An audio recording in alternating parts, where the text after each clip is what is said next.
Moments ago, the cars began their slow roll to pit lane from the paddock. Later, their pace will quicken to over 100 miles an hour, and the nail-biting excitement of Indycar racing will begin again.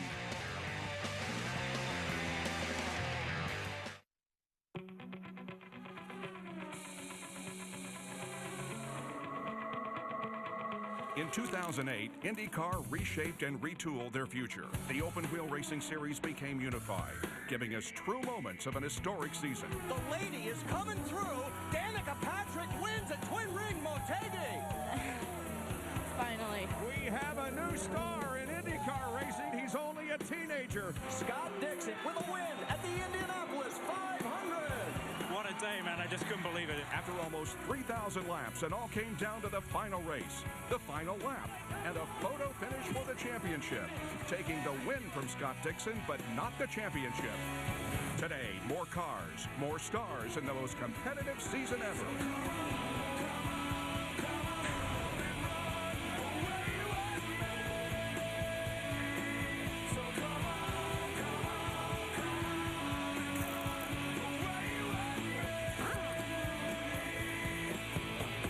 The 2009 IndyCar season on Versus.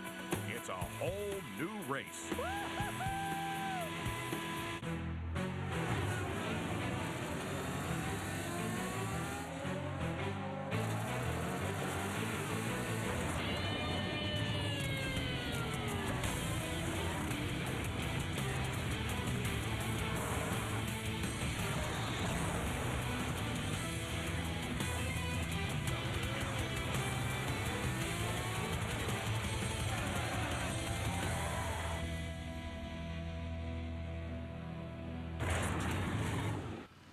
Welcome to the streets of St. Petersburg, Florida.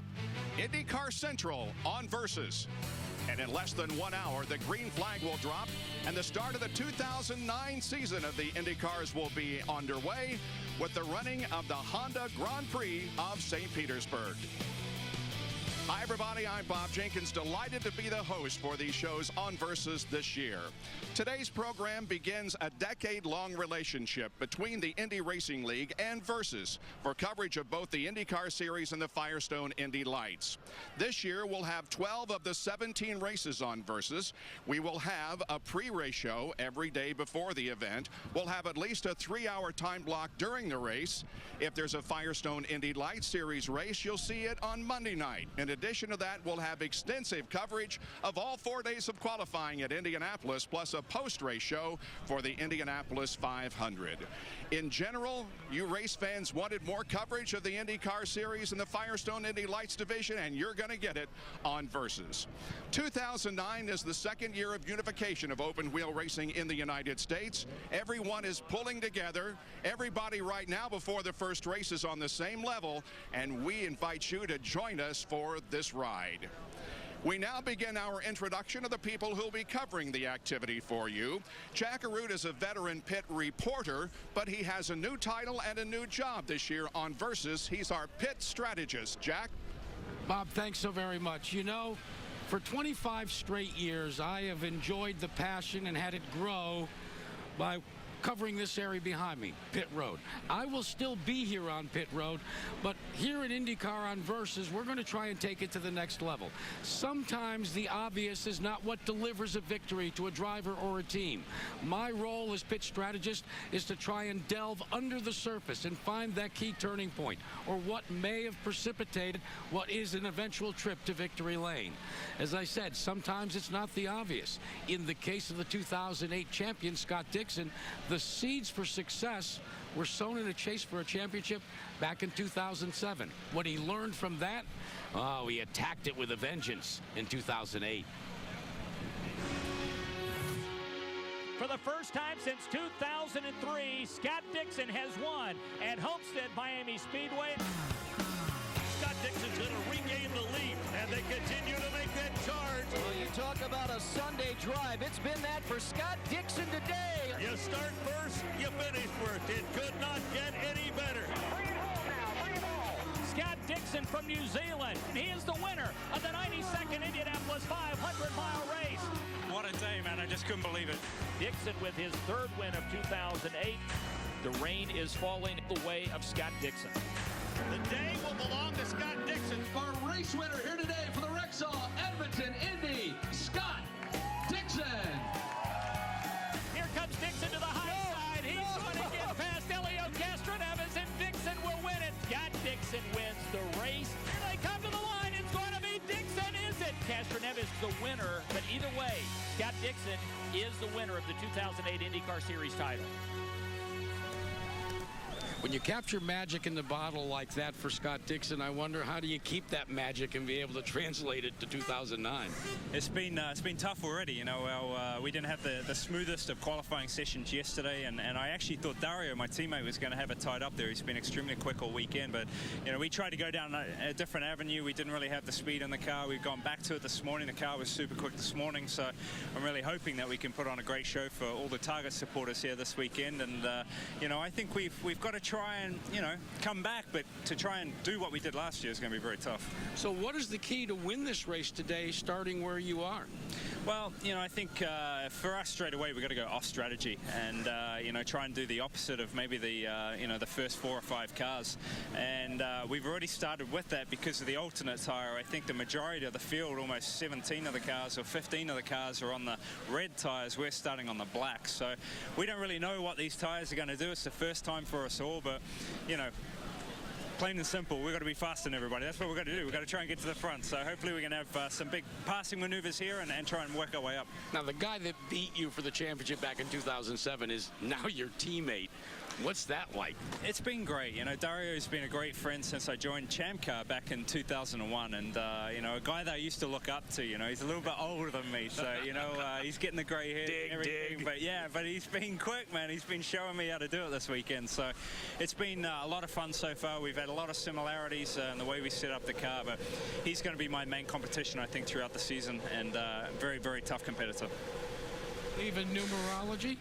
Do you believe in numerology? Well, if it's number 8, well, that's where Graham Rahal started 1 year ago, in 8th position. That's where Scott Dixon starts today. For Graham Rahal, it was a bit of magic in a bottle 1 year ago.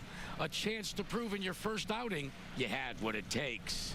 The 06 of Graham Rahal, the second generation on the streets of St. Petersburg. Can this young man win his first IndyCar race today? 19-year-old Graham Rahal in his first IndyCar Series start will win. It'll definitely be a special place in my heart forever.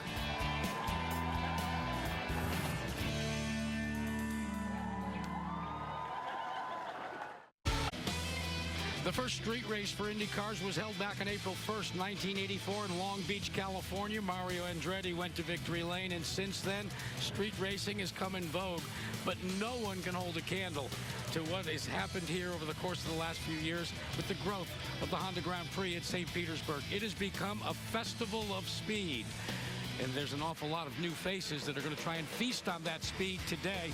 New faces in new places, and that's one reason why some people may be just a bit concerned.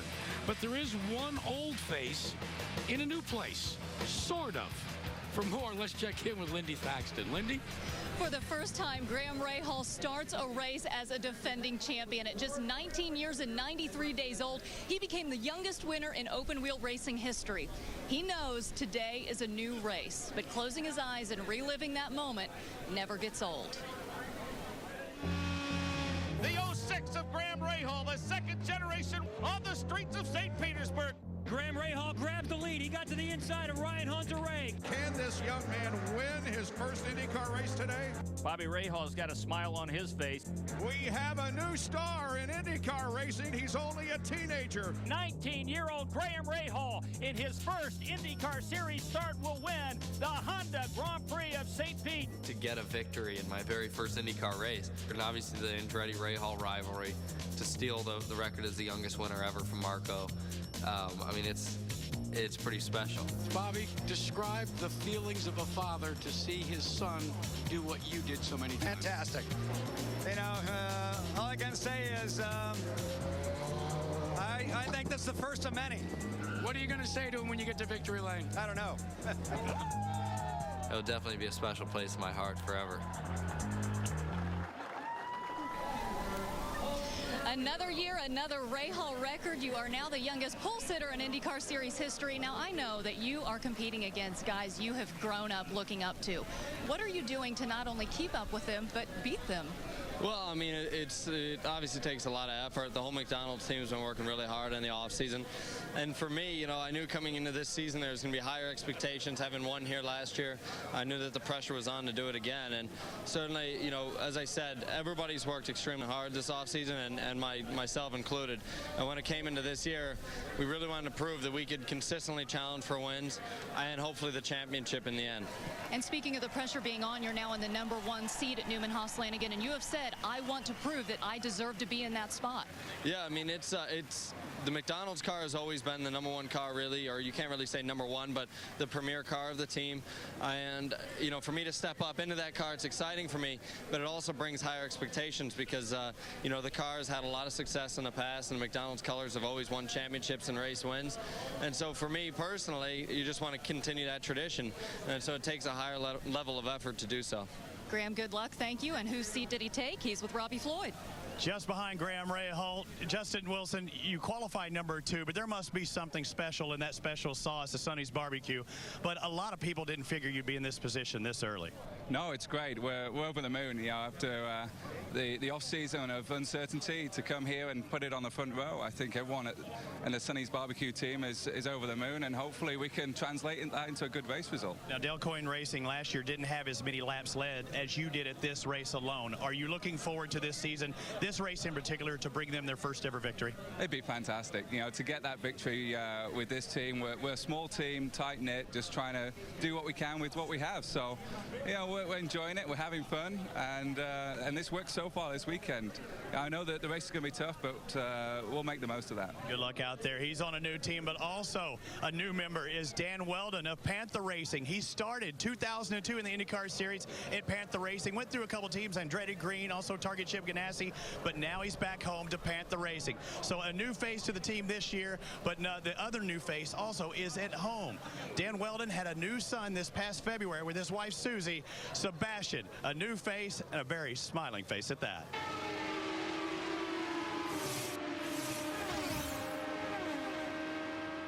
I think the first few times that I changed him, you know, it's something to do with him not having the diaper on and the cool air. I think he peed on my arm. He actually got me in the face. I think he got me in the face twice. So that was not the most pleasant experience I had with him, but I'm down with that now. I can actually get the old diaper off, clean him, and get the new one on pretty quickly. But I'm not sure I can do them quite under 9 seconds with a 4-tire and fuel pit stop.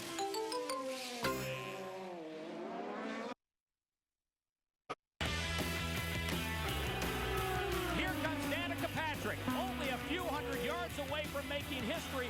Danica Patrick will win at Motegi. Unbelievable. The whole feminine push to things definitely comes at the beginning of February with GoDaddy's Super Bowl commercials. Danica Patrick? Suddenly I have the urge to take another shower. I'm with Sports Illustrated with swimsuit issue, so I'm fortunate to be part of both of those because both of those have enormous audiences. Both of them were fun. I definitely enjoyed the beach a lot, though, just because it made me actually feel like a swimsuit model, which is something I would have never, ever guessed to be in my future. So I'm very familiar with in-studio stuff, but every photographer is different. I really feel like the shots came out very classic and classy. I like being a girl. I like getting made up like that, and just the challenge of getting ready for it, and then the reward of having a good shoot. I got to tell you, everybody's cheering and getting all excited, and I thought it was for me, and then I realized I was walking next to Danica Patrick. Danica, a lot of... Jack, that was for you. I love you. Well, we could get in trouble with that. But let me ask you this. A lot of people don't understand that when you flip the visor down, you're a race car driver, but I know from day one, you like shoes, and you like to get dressed up, and you like that swimsuit model stuff, but where do you put that all aside and just become mean and get out there and try and beat these guys? Well, I'm trying to not get so angry all the time because, you know, the bottom line is that unless you're first, and even when you're first, there are things to criticize about what's going on and how to make it better. So it's very rarely that you just walk away happy unless at the end of the weekend you win. So I really just try to be nicer and just try and smile more, and it doesn't do any good to be all mad all the time. So I have to say that, you know, as soon as I start talking to my engineers, start getting ready to get in my car, then it's time to get serious. I got to let you in on a secret. I think that time has arrived. Okay, let's go do it. You might want to go. Let's do it. See ya. All right. Danica Patrick hoping to compete against one car and one team that has changed just a bit, but it's still, until proven otherwise, considered one of the first chairs in auto racing. A look at the newly revamped Team Penske coming up next here on Versus.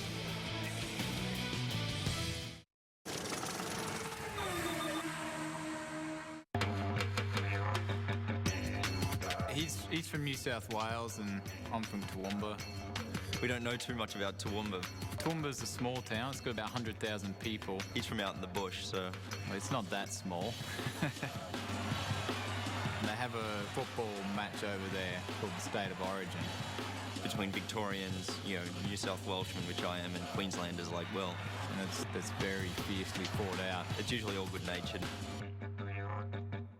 Welcome back to IndyCar Central here on Versus as we get ready to kick off the 2009 IndyCar season, and it has changed. Team Penske has become Team Australia with the addition of Will Power and the absence of Helio Castroneves, who for 10 years has been part of Team Penske. How did it all come about?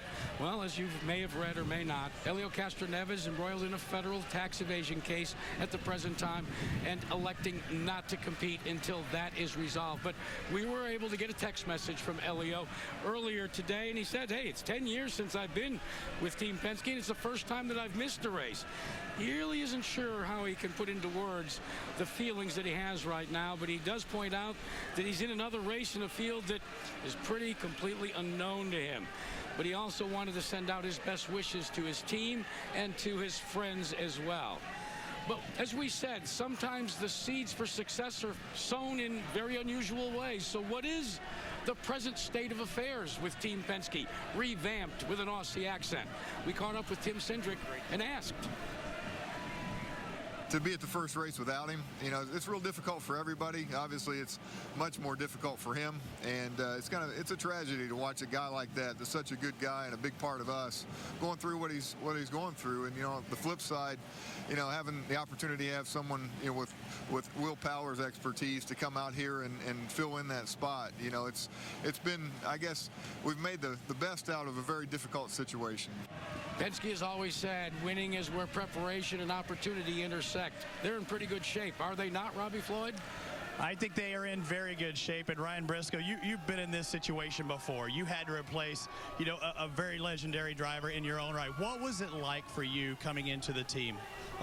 Firstly, I mean, it's a great feeling, and it's a huge honor just to have the opportunity with Team Penske, but at the same time, there are a lot of butterflies. I still feel them today, but you know, I know how Will's feeling today. They're big shoes to fill of Helio's, but he's just such a great driver. He's been doing such a great job throughout winter testing and qualifying, and hopefully we can have a good race today. Hopefully he can just stay right behind me the whole time, and that'll be just perfect. But no, he's a great driver, and you know, we're excited to have him bought. And you feel the team, or you feel the shoes of Sam Hornish Jr. Now he's in NASCAR, and what is it like being in those shoes of Helio Castroneves? Yeah, they're pretty big shoes to fill, but you know, like Ryan said, we've been working away in the winter testing, and it's, you know, it's a real honor to drive for Roger. And you know, I want to make the most of the opportunity. Got a real good teammate in Ryan, and you know, it would be great to have two cars on the podium today. I think he's really looking forward to this experience, Jack, and I don't think you could ask for a much better team to be with. Robbie, I'd have to agree with you. Another team that very well could be on the brink of some superstardom was the addition of Dario Franchitti. Looks a little bit different, doesn't he? From back in 2007 when he wowed all of us with winning the Indianapolis 500 and then going on and challenging and winning the 2007 IndyCar Series Championship. We'll talk at Dario Franchitti next, right here in IndyCar Central on Versus.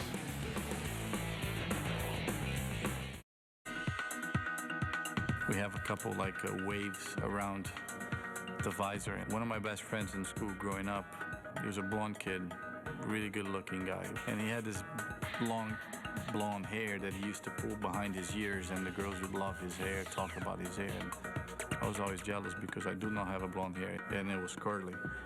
So I designed a helmet kind of like the waves of his hair, and basically that's how the helmet is right now.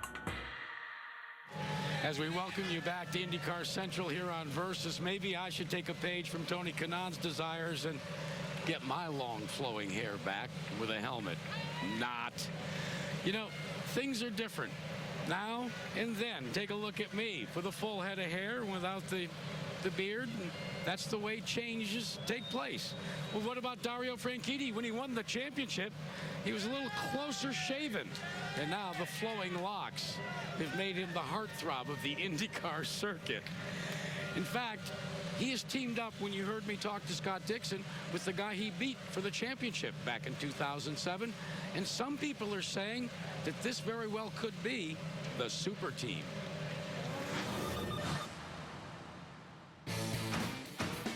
To be back is fantastic. I think it's great for the series, obviously, to have an Indy 500 and a series champ back. It's awesome. I mean, it's my best friend and a good friend to have around.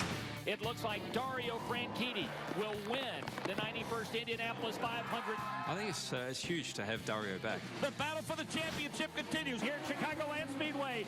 We clawed back a huge lead that he had, and you know, to come down to the last race, the last lap, and the last corner of a season is pretty unbelievable. Dixon is out of fuel. Dario Franchitti, he'll win the race. He'll win the title.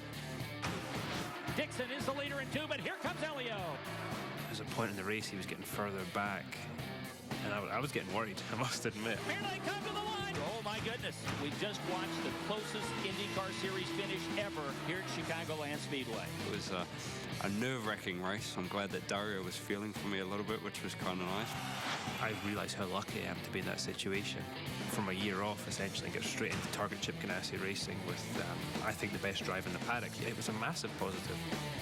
You know, I've raced with him for many years now, competitively and side by side a lot, but to have him back, I think, more importantly, is the best thing. You know, to lose him for a year was pretty tough. It's a nightmare for us. I think they're going to be very strong.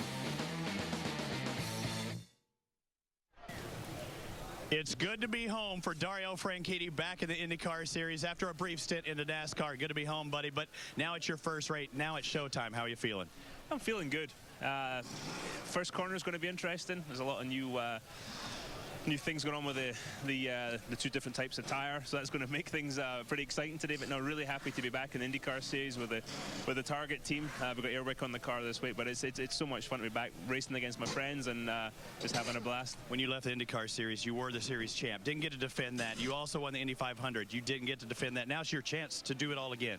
Yeah, exactly. I'm coming in kind of like the underdog now. The job that Scott Dixon and the Target guys did last year was phenomenal. So I want to go out and hopefully the performance of the Team Target stays the same, and we can go out and give Scott a hard time. But yeah, as I said, really enjoying it. Should be a good day for Scott Dixon, his teammate, one of the super teams, Bob. All right, Robbie, kind of reminds me of the super team of 1972, Al Unser, Mario Andretti, and Joe Leonard. Bob Jenkins back here with you, and we'd like to welcome our international audience to our telecast, and I'd like to introduce to you the guys who'll be in the booth with me all year long on Versus. Both are former Indy Lights champions. To my far left, 20-year broadcast veteran Jan Beekes, and next to me is Robbie Buell, who is a current car owner and has touched millions through his Racing for Kids program. You know, Jan, you talk about the big 3 in IndyCar racing, Team Penske, Andretti Green, Target Chip Ganassi. But looking at the starting lineup, do we need to examine this again? Well, I think, Bob, it's because for the first time in series history, the season starts on a street course. And when you have a street course race, it gives those smaller teams an opportunity to go after the big ones. Kind of a David and Goliath situation. That's certainly the case for Justin Wilson. Starts on the front row for Dale Coyne Racing. They don't have a huge budget, but they have great talent. And, Robbie, I think they're going to be players. No question about it. I mean, qualifying was absolutely unpredictable. And wow, what a job did Graham Rahal do in laying down a lap in qualifying. Absolutely showing confidence and muscle. We're going to see that same unpredictability all race long. 14 corners, almost 2 miles this racetrack. How demanding is it? It is incredibly demanding around here. I mean, it's not just the 14 turns, 100 laps. You got surface change. You got slow corners, fast corners, bumps. And the driver starts to break down physically. When you start breaking breaking down physically, that's when you have the mental mistakes. And there's no room for mental mistakes around here, Jan. And let's not forget about pit road. You have alternate tire strategies. You have 12 different drivers and new team combinations. A lot of high anxiety on pit road as well, Bob. I want a prediction of race winner and best finisher by a non-winner, Jan. I was going for Franchitti. I switched to Rahal because of the tire strategy. Non-winner's got to be Will Power. And Robbie? For me, Will Power, non-winner, but I'm going with TK. He's a gorilla around here. He's been on the podium the last 4 events. All right, I'm going to pick Justin Wilson to win the race, and I think EJ Viso is going to have a very good day here today. And now we determined, well, we will show you what the pit guys are thinking about in terms of a winner. And it looks like that Rahal and Kanaan are the favorites to win here this afternoon. Thanks for joining us for IndyCar Central on Versus. The command to start engines moments away on Versus.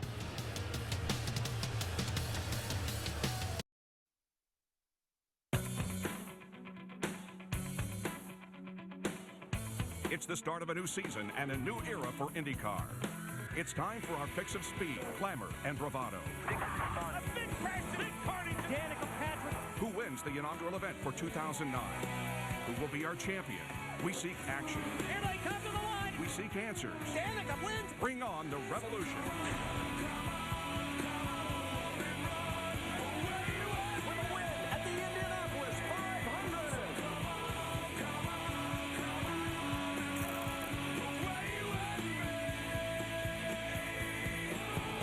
500. Versus begins its decade of excellence of the fastest drivers on the planet right now.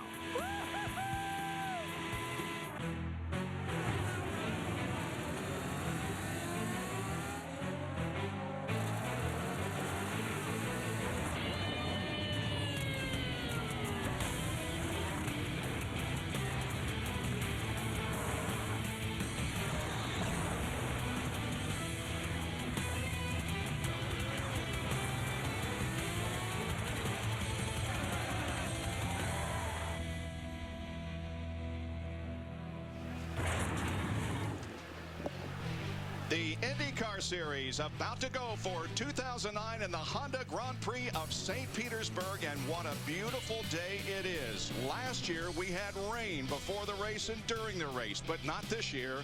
The sun is out and there are thousands of race fans gathered around this course, ready to watch the inaugural race for the 2009 season, and our first here on Versus. Welcome everybody to our telecast. Let's go down for the command to start engines.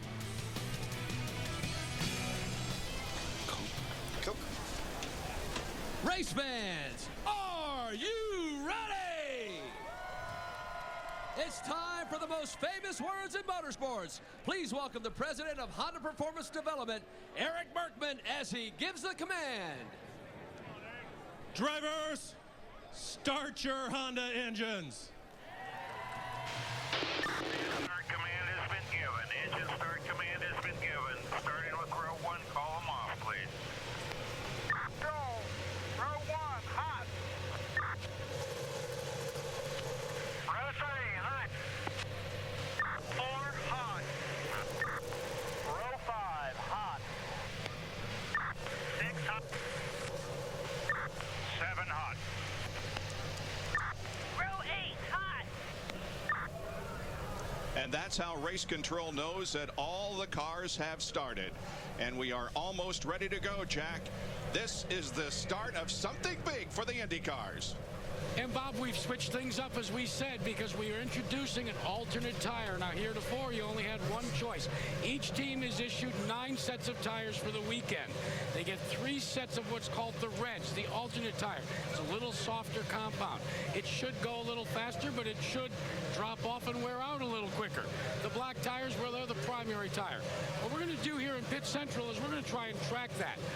4 of the top 6 starters today are starting on Reds. One thing that has interested me, though, Tony Kanaan, who has been pretty quick, he's starting on used blacks. We'll track it all day for you here in Firestone Pit Central. And And remember, each car must complete at least 2 green laps on the alternate set of tires with the red sidewalls. Now the cars begin to move away from pit lane, and the corner workers give thumbs up to the drivers. And guys, we are almost set to go. You ready? Absolutely. I mean, you know, right now, this is what the drivers have been waiting for, is for the green flag. Their nerves, they've had all the anxiety. Just get the cars rolling. There you get going. It calms you down. Graham Rahal will start from pole position. Yesterday, he won the Peak Pole Award here at the streets of St. Petersburg after his win last year here at this same race course. Graham Rahal had some problems coming out of corner 14, bangs the wall, but he still put together a good lap and put himself and the Newman-Haas-Lanigan team on the pole position.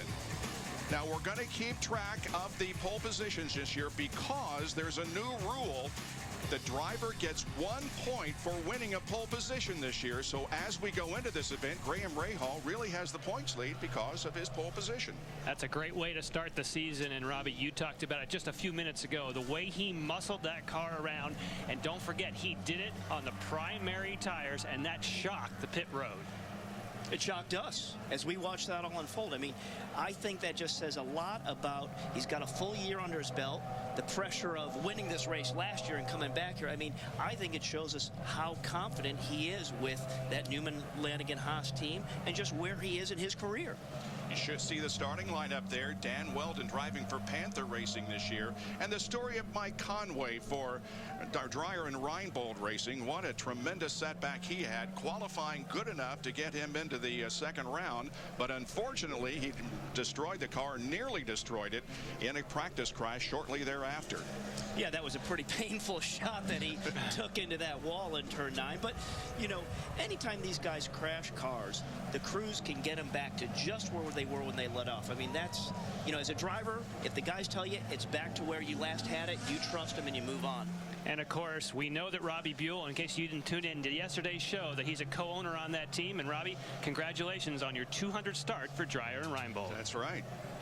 All right, we've got, of course, onboard cameras that will enhance our coverage of today's race. On board now with Danica Patrick. Danica will start back in the 15th position. Dan Weldon will also carry one of our onboard cameras. He's starting in 11th position back in row 6. Scott Dixon, a bit of a disappointment during qualifying. He admitted it. Well, part of that, Bob, was that he tried Dario Franchitti's setup because Dario had been so quick. And what happened was he was now gone back to his setup. He is much happier. But also, remember that car, Dixon, we just saw, that team is the best in pit lane. And so is Dario Franchitti. I mean, Ganassi, those guys get it done on pit road. And that's a big part of the strategy through the streets here in St. Pete. Back from NASCAR, Dario Franchitti. Tony Kanaan will also have a camera. Look at this right on the front of that race car. This should provide some exciting pictures. And he's going through the section of the racetrack where it's nearly flat out. Graham Rahal just finished that section, but they got to get it woed down for this final corner. Sometimes it's hard to get not overexcited about the previous kink. They will go by one more time before we get the green flag.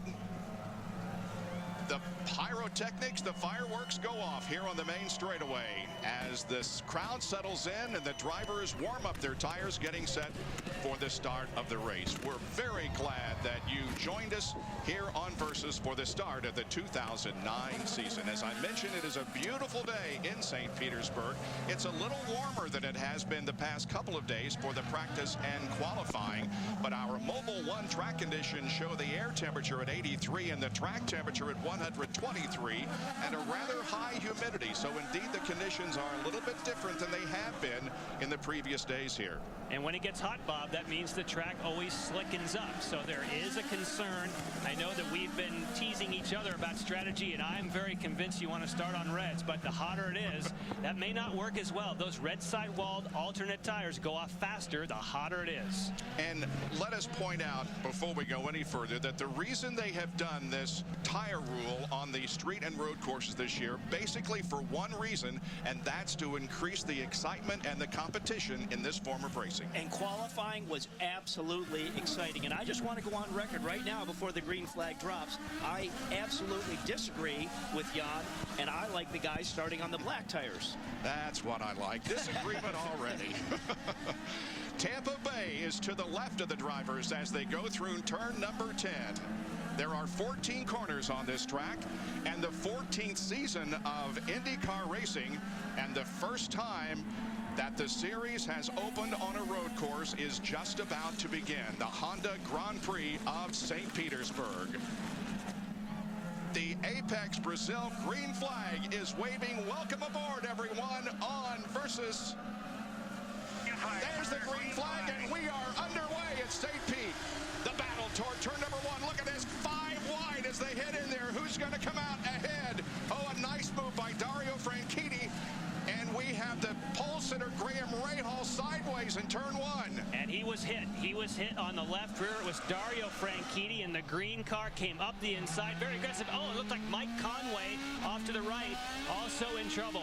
Wow, a bump to the inside of Graham Rahal. And sure enough, that is the dad's car, the DRR car. I don't know if there's damage on there. We haven't seen all the way around it. I'm sure as heck hoping there's no damage. They can get him back and running and doesn't go down a lap. Wow, what a auspicious start to the season. That is Justin Wilson in the number 19 car for Dale Coyne, the Sunny Barbecues machine that is out in the lead, but we do have a full course caution. We're on board with Dario Franchitti, who has moved up to second spot. And Dario was super aggressive going down into the first corner and pulled off that move perfectly, but right behind him there was definite contact on the right rear of Graham Rahal. Looks like that Mike Conway will be able to get a restart and head for the pit area. Here's the replay of what happened as they went into turn number 1. So we're on board with Dario. Now watch him go to the inside, down. He tucks back in. Oh, there is Dario. Sorry, we weren't on board with Dario. We just saw him go through. And that was not Dario that hit. No, I didn't think it was, but what it was Dario made that great move to the inside, and we were on board with Tony Kanaan and saw the contact. So Tony Kanaan is the car that came in, and right there got the back of Graham Rahal and Alex Tagliani for a Bronco ride right over the nose. And did you see how close it was that Franchitti just slid across the nose of Graham there? Woo! Down to the pit area, Robbie Floyd. And guys, I can't emphasize enough that Brian Barnhart said emphatically that 2 out of the past 4 races that there were crashes going into that first turn. Be careful. Watch what you're doing. You know, don't go in there exactly like we just saw. He made that point out there. You know he's upset about it because he made sure to say that. Don't do exactly what they just did. Jack? Well, Robbie, now is the time when you have to play a little Dr. Phil with your driver, and that's exactly what the crew for the McDonald's team is doing. Graham Rahal, who is on the backstretch trying to limp his way back to pit road, is very, very upset. He said, "It's the beginning of the race, and somebody just punted me." And very quietly and very resolutely, they said, "Look, calm down. It's a long race. It's a full course yellow. You're not going to lose a lot of time." And they ended it with something that maybe made him smile just a little bit. Said, "Remember, you spun early in the race last year." And he was deathly silent on the radio. Now, do these laps count on the red tires? They count as yellow, but you have to have 2 green, and there was not 2 green. So if you pitted now, it wouldn't fulfill the requirement. Here's the incident at the very beginning of the race. The race to turn number 1 resulted in Tony Kanaan and Graham Rahal making contact. And if you saw Tony Kanaan, he's the one that bumped Graham, but Tony got up on the inside and got somebody. He kind of he's forced into the curbs. Look at Tony. See Tony get up on the bumps? Yeah. He was on the brakes, and when Tony hit the bumps, the front wheel came up, and you could see where it was locked. So he just couldn't get locked down, and there's the dad's car getting just. I think that was came Dixon. right across. I think Scott Dixon was the one that got into Mike Conway. This is the move I was talking about that I think is fantastic. Dario does the move of the century and doesn't touch anyone, but unfortunately, just like you talked about, Tony Kanaan got across the curbs. As soon as he hit the curbs, it's going to change your trajectory. This is who I think got into your driver, Robbie. Let's see if that's the contact. And no, it wasn't. There was somebody another car in between on the left of Dixon that, that hit Mike Conway and shot him right across the front. Wow, a lot happening. Down to Robbie once again. Well, guys, it looks like we have nose damage for Tony Kanaan's car. They had to change the nose. He went back out on blacks, but you can see the damage. The whole team's just shaking their head. They hope that didn't happen, and it's exactly what happened, guys. But they did have, you see the damage on the front of his car. You don't now because he's has the new nose. But that, and they did go back out on blacks, so kind of surprising. Not that they had the reds ready here on the edge, but they didn't go back out. But see the damage all on that left side. A lot of broken carbon fiber, Jack. Yeah, Robbie, you talk about carbon fiber. How about a nose? It's about $35,000, and that's the case. Graham Rahal from that punt, you can see the damage to the nose. But why did they have to change it? Look over here. Everything else is intact. It's the side plate that caused Graham Rahal to have to come in. They got to get that down for us. And that's because Alex Tagliani came across and drove right over that nose. Boy, tough start for Graham Rahal. Graham Rahal's a lot of racetrack to make up in order for him to repeat as winner here at St. Petersburg. Pace car is still out ahead of the field as the laps click off, but they are all under caution. And let's get a report on Mike Conway from Lindy Thaxton. Conway is having to go back. They have the right rear suspension is broken. They say he got hit. They want to try and fix it, but they are telling me at this point they just don't know. Well, it's a tough start for this young man who has certainly a good resume as we come to IndyCar racing. And here's the number 2 car of Rafael Matos, which is coming in, the Lusso Dragon machine. Yeah, there's a blend line right there when you come out, and you cannot improve. Right when you hit the blend line coming out of the pits, you have to fall in the car that's in the queue right behind them, and so he gassed it. You know, on the highway, I wish people merged like that on the highway. That's the way you should do it. He was aggressive, and he took the spot. There was no arguing about, can I please come in? He just took it. Yeah. The one thing that was really impressive is Franchitti going down the inside on black tires. He wasn't on the stickier red tires to make that pass work. Really impressive.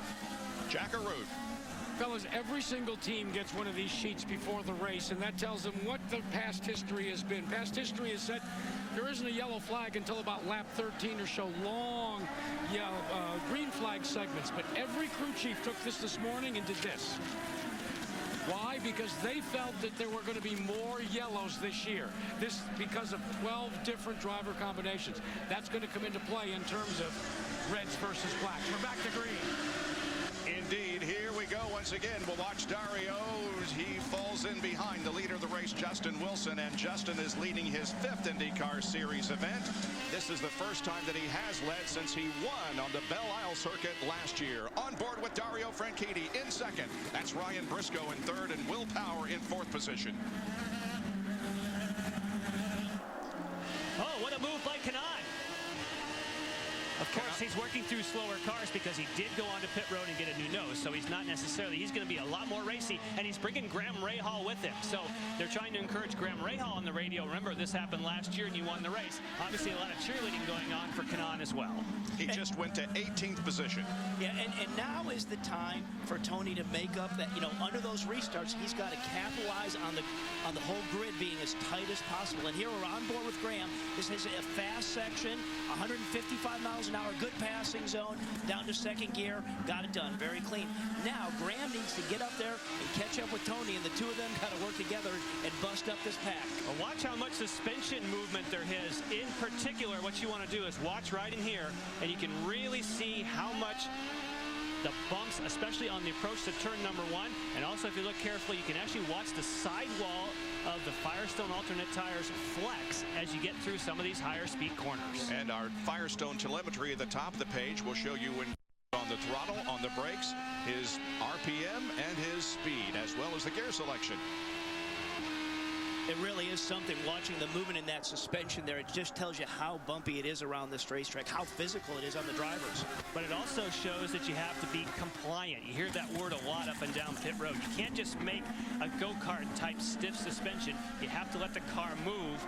We're watching the Penske team work their way up, and they in the past have had great historical success on bumpy racetracks because for a while they own their own shock absorber company known as Penske Shocks.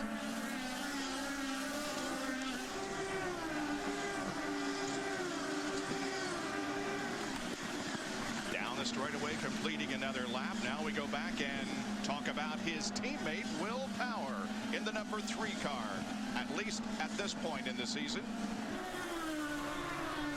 And Will Power is absolutely showing that he's got the speed. And the one thing that the guys need to do at Team Penske is just manage Will Power. Say, hey, you already got the job here. You're doing a good job. We just need to bring you home. And if they can have him run all day, the results will come. The results will come. And that's because Will Power does not lack speed on street circuits. He is a rocket ship. But we talked a brief bit yesterday about how Tim Cindric is really good at managing drivers. At the top of your page, you can see the drivers that are on the primary tires and the alternates, or the red sidewalls. There is Scott Dixon, the defending champion of the IndyCar Series. And how about Darren Manning, who is running right ahead of him in that charter car for Dreyer and Reinbold Racing? That deal came together just a short time ago. And both those guys you just mentioned, we're looking there at Darren Manning, followed by Dixon. Both of those guys started on the black sidewall tires, a little harder compound. You see all the cars, when they swerve out of the way there, what they're doing is there's a big bump in the middle of that back straightaway. So the guys are just swerving to miss that bump. Then they come back to their main brake zone to finish that turn. And it's very convenient because you weave right where someone would try and overtake you. So it's a handy place to have a bump. That's right. Oh, you're thinking about coming by me on the inside? No, you're not. I got to miss this bump. When we go to commercial, you will not miss a thing. We call it IndyCar nonstop on Versus. Justin Wilson leads Dario Franchitti after 7 of 100 laps.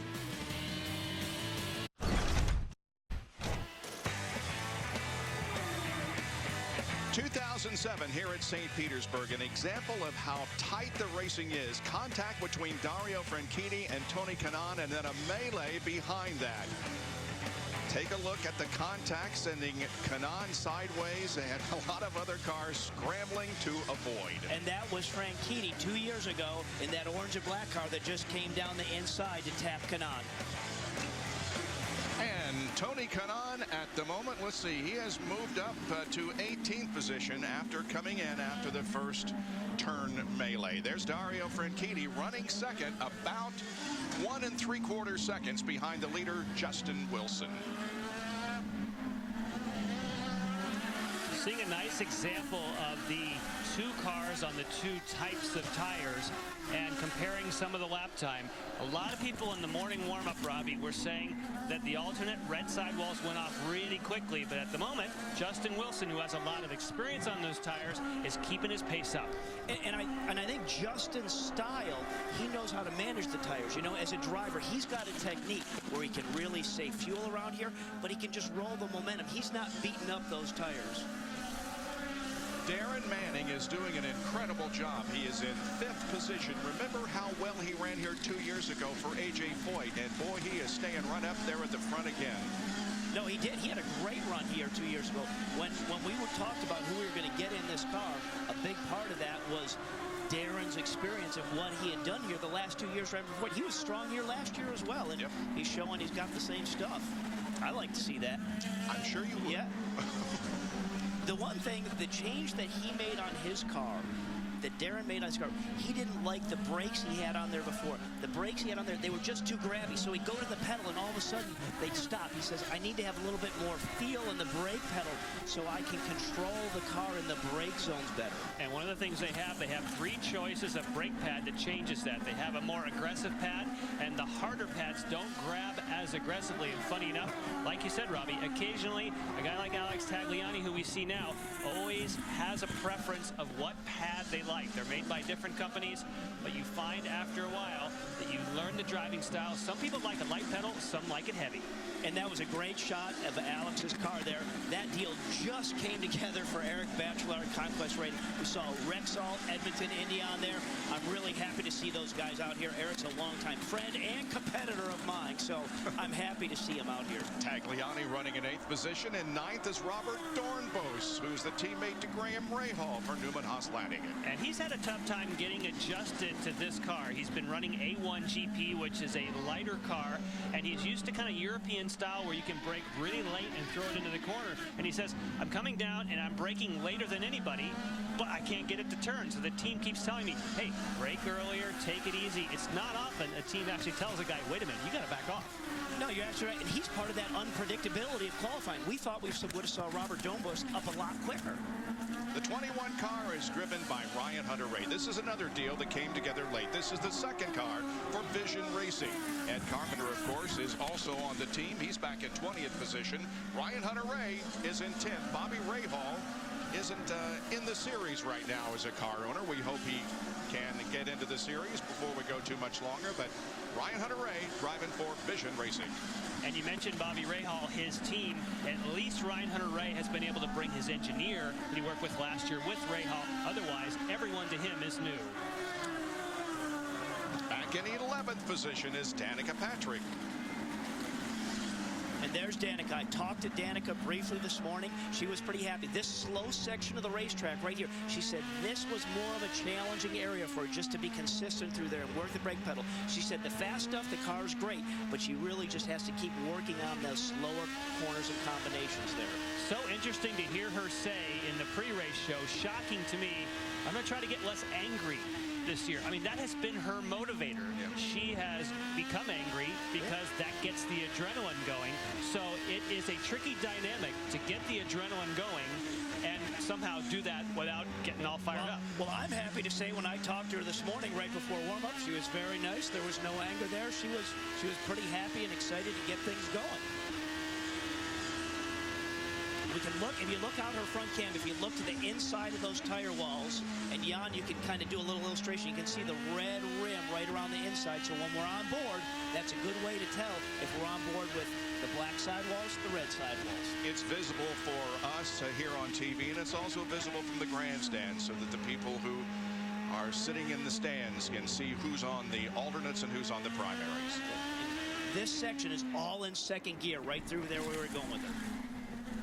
Well, Dario is staying close, at least, to Justin Wilson, Jack. You know, Bob, I'm taking a look at the early going of this race after that snafu in the beginning, and guys, I'm beginning to feel like if I am Justin Wilson, I look in the mirror and see Franchitti and go, drats. Simply because I've got the free space in front of me, but so far everybody's so close. I mean, the separation between Wilson and Franchitti is only a half second, and Ryan Briscoe's 2 seconds behind.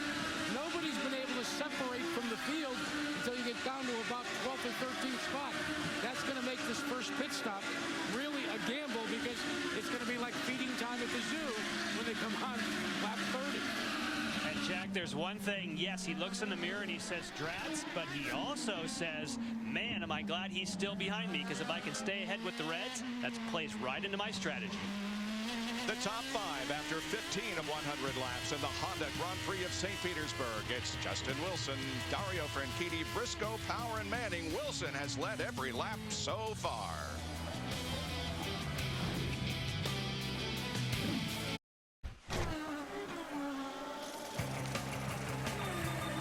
Here's our race recap so far. If you're just joining us, we had an incident in turn number 1 on the first lap, Jan. And that was a case, again, of Tony Kanaan. I don't think he was trying to go and win the race in the first corner, but he got on those rumble strips, and that put him right into Rahal, but what a tough break. Alex Tagliani taking a trip through the dirt there in turn number 1 also, and Mike Conway suffering damage to his car. They began now to lap some of the slower traffic. That's Stanton Barrett in the number 98 car that is being passed by now Will Power. We are 18 laps into this race, and cars owned by Dale Coyne led a total of 16 laps during the entire 2008 season, and so far, driving for Coyne, Justin Wilson has led all laps. So they have surpassed that already. And here is the 27 car of Hideki Muto changing to the primaries. When he stops now, Bob, that makes that a 3-stop race for Hideki Muto. They are not into the pit window yet to make it a 2-stopper. You would only stop then and sacrifice an additional stop if you really didn't like the Reds. Yeah, and maybe, you know, they just felt the time drop off there with him on the Reds. He said, this is a good time to come with that. I think the scenario that we really got to watch for right now, Jan, is there we got Justin Wilson on the Reds, Dario right behind. We're getting to that window right now. We're just approaching that 20-lap window. Is Dario really going to be hounding Justin because those red tires, because they don't have as, you know, the life of them may not be as good and as long. There's the number 4 car, Dan Weldon, driving for Panther Racing this year in the National Guard machine. There's Stanton Barrett and Alex Tagliani right behind him. Barrett is a lapped car. Tagliani running in 8th. And Tagliani just has to be real patient here. Very tough area to pass. Just wait. Come off of this turn 9. You got a long straightaway. Set yourself up. And sure enough, Stanton did a nice job. Just kind of let him take the proper racing line, and that was all clean. Stanton Barrett, a NASCAR driver, coming to the Indycar Series for 2009. That's Robert Dornbos, who is running in 9th. Ryan Hunter-Reay 10th. Danica Patrick 11th.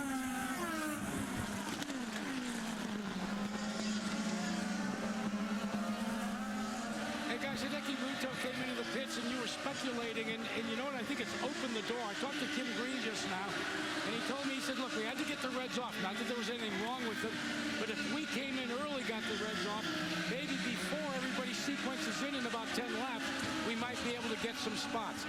That's one of the things that's important here in street course racing. Track position and pitting early. Lindy.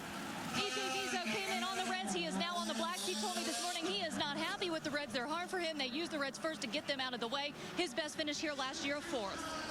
I'm not sure, Jan, you explain to us why you, if you were a driver or a car owner, would suggest that you start the race on Reds. Because in a case like EJ Viso, he's made an early pit stop because they didn't perform for him. Now he has the whole rest of the race to have his best tires on. And for Justin Wilson, his job right now, his only job is to keep Dario Franchitti behind him and see if he can make it to lap 34 to make it a 2-stop race. If he does that, Dario will go on to the red sidewall tires, and everyone here for long runs wants the blacks. The trick is get it out of the way early. And that's why these next 15 laps, watching what happens with Justin Wilson on these Reds, see where he goes with that, because then that will tell the story maybe as we get later to the race and the guys on the blacks that haven't been out on the Reds, what they'll do with them. Now, between you and me, because you know we have alternate strategies here, if Justin keeps him behind, the red strategy works. If he can't, then your strategy is the one to have. Yep. That's Dale Coyne, the car owner of the leading Justin Wilson. Now, let's go down to Lindy Thaxton. Justin is going to come in and pit between lap 28 and 33. They are going to be going on to the blacks. Guys, when he has been having hot laps around here, he has been radioing back, hey, I just wanted to show you guys that I could do that. Everyone here in the crew saying they are excited. They feel they have a legitimate chance of winning this race. Down to Robbie. Well, Scott Dixon's supposed to come in about lap 34 or 35. We're expecting about the same thing from Dario Franchitti. And you're right, guys. They're trying to stay as close as they can to Justin Wilson. That's the goal, of course, the red-black differential. But Dario Franchitti, their thing is they're in the catbird seat right now. They're not talking too much because they think that they can win on pit out. They think that they can pit quicker than anyone else. And at any given time, they can take the lead. Well, the races certainly have been won in the past on pit road, and we get a good example for Vitor Meira. Again, we talked about these crews. This is one of their first stops they've done well, it is the first stop they've done in competition. Great to get those nerves out of the way. We're watching Mario Moraes, Rafael Matos, and Tony Kanaan, 11th, 12th, and 13th here.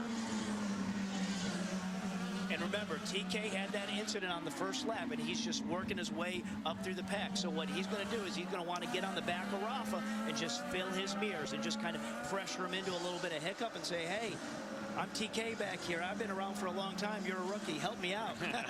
Is that going to happen? No. Negative. Now, can we assume, though, that maybe these Reds aren't dropping off as much as they thought they would. Depends how hard you push them, and that's what I think Justin Wilson is doing great. He's managing his tires just perfectly. Yeah, and I think that there's going to be a big spread of a lot of people. There's going to be some cars that have a setup that are suited better for the red tires than others, and that's going to, accelerate how the Reds may fall off. Well, Justin Wilson leads by about 1.2 seconds over Dario Franchitti, Ryan Briscoe, Will Power, and Darren Manning. Here are some of the early sights and sounds of the Honda Grand Prix at St. Petersburg on Versus. 22 cars now on the front straight. There's the green flag, and we are underway at St. Pete. 5 wide as they head in there. Who's going to come out ahead? They go 3 wide, and Justin Wilson gets through. Rahal is spinning. Tagliani goes through the infield. Dixon goes onto the grass, and Graham Rahal is still rolling, but he is going to go from first to last in the first turn.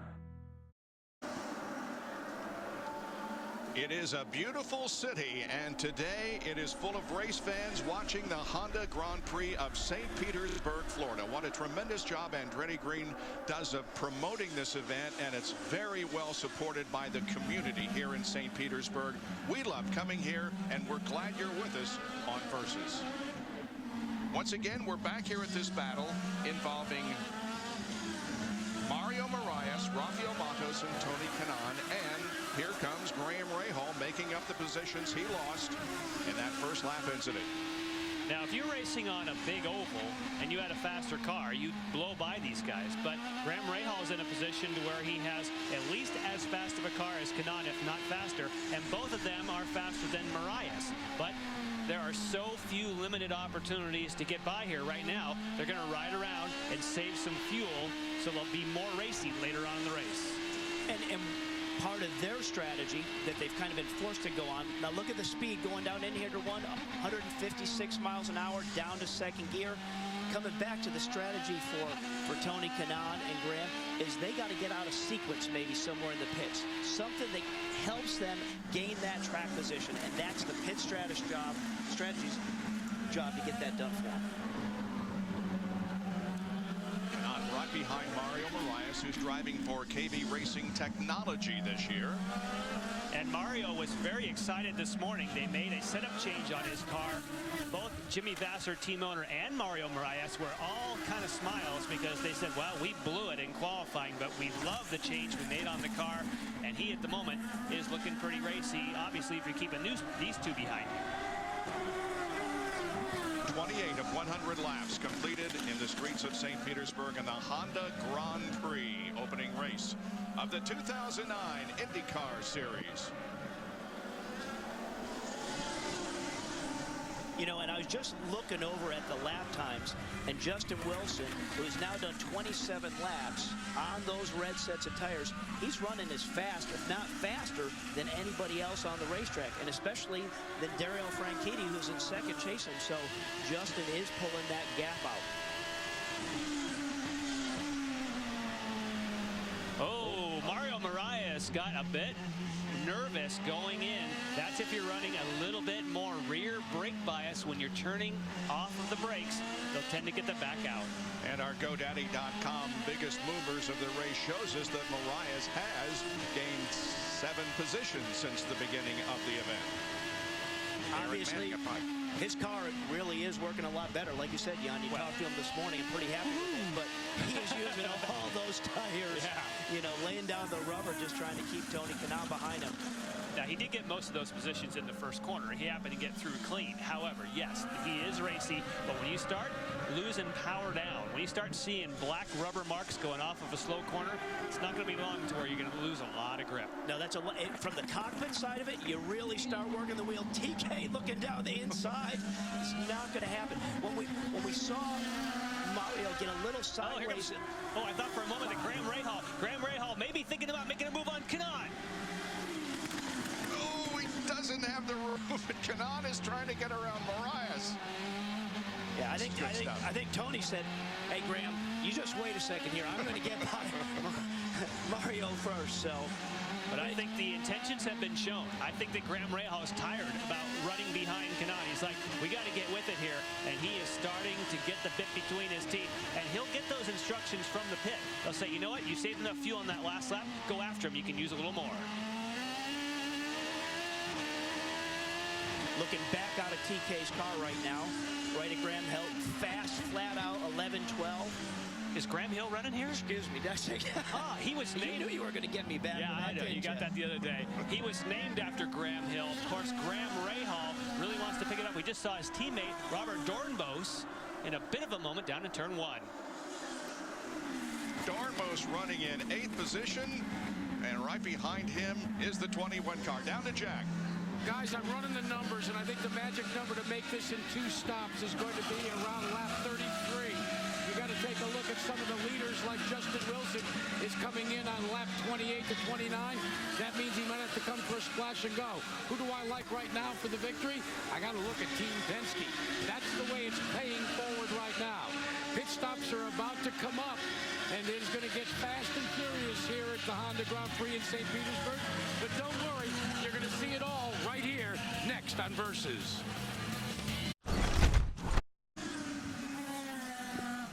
Full course caution as you rejoin us here at the Honda Grand Prix of St. Petersburg. Rafael Matos has a very badly damaged race car. This is the Lusso Dragon team, and there is damage at the front and the back of that machine. But look, here's the telltale sign. There's a tire mark on the side pod, meaning that someone hit him and put him in that position. Now, of course, that could have happened in the first turn at the start, but certainly looks like he had side-to-side contact with another car. Great to see him get out. That's a big wreck. It is, and that is the fastest section of the track in terms of the corner. You got that fast 11-12, you know, 5th gear flat out, and now we're at Marias. This is over in turn 4, where obviously he's had some damage. And there's Danica Patrick. Wow. All kinds of stuff going on those here. Those are absolute independent incidents. Yeah. It just so happened it all happened on that same lap, but on 2 totally different sections of the racetrack. It all began when Alex Tagliani had a problem. Well, let's go back, and here's Danica with Stanton Barrett going around him cleanly. Looking back at Rafa right there. There's Rafa looking down the inside. And there's that tire mark, Jan, that you just circled earlier. There's the tire mark. But where's Danica's car? Because... Danica took as hard a hit as anybody. Wow. Man. Thank goodness for those tires. Oh, man, that is a big wreck. Wow. Well, obviously, Danica just, you know, Rafa looked down the inside. Now, before that, there was this incident that flattened the right rear of Tagliani. Those wing end plates, you make contact with the Firestones, they'll cut them. Oh, they're like a sharp knife. Yep, and Alex Tagliani spun this car around, kept it running, and got it back to the pits on a flat. But my, oh my, that's a big wreck. I should say that I believe that we saw one of the Penske team cars pit just before this caution, which is Briscoe. Everyone else will now pit ahead of him. That's going to give Briscoe the lead. Yes, it is, and that was lap 32. Take note, he came in at lap 32. Perfect timing. I mean, you never want to see something like this, but as far as a full course caution, Ryan Briscoe just got a huge bonus. There is Danica and Rafa Matos. Rafa, of course, the former Firestone Indy Lights driver, moving up to the IndyCar Series this year. They're both okay, but boy, they sure had hard hits. They did, and I'm a big fan of Rafa. I hate to see him not finish in this race. And here's another coming together of cars. That's Marias and Muto. And watch the leader of the race, Justin Wilson. Great heads-up driving by Justin. You see him go a little bit to the right and use the brakes. There it is. Look at Justin on the left of your screen. He was like, he's like, I'm going to shoot the gap. No, I'm not. No. Heads-up stuff. Danica and Matos have some words, but obviously there's no hard feelings here. No, just see them both okay. But, I mean, there's the universal language for a driver talking about what you're doing with the cars, having your hands together there. And you know, Rafa looked down the inside there, and Danica didn't see him, because that's a tough place to get a pass done, Jan, right there. That was a very, very low percentage place to make a pass. Yeah. Obviously, he had a run because of traffic, but that's a very low percentage move. Absolutely. That was in turn number 12. Right there where the Acura bridge is, if you look at that Acura bridge, that's right where the contact was. Rafa, right as they were coming under there, was looking to the inside. Danica didn't know that he was there and just came down. And it's a 130-mile-an-hour approach into that corner, which is why we saw the kind of wreck we did. Danica Patrick, let's see if Matos gets alongside or not, and no. So that's, in my mind, Rafael Matos' accident. He was the one that did not get. There's no way that Danica could. She would have seen him coming, but he didn't take the position. You have to get all the way alongside somebody to take it. When you're going 130 miles an hour, you got to turn into the corner, and he just didn't have the position in my mind. I absolutely agree with you. But even if you would have gotten the pass done alongside, where are you going to end up in this fast section of the racetrack? You know, you got to think ahead of where it's going to put you.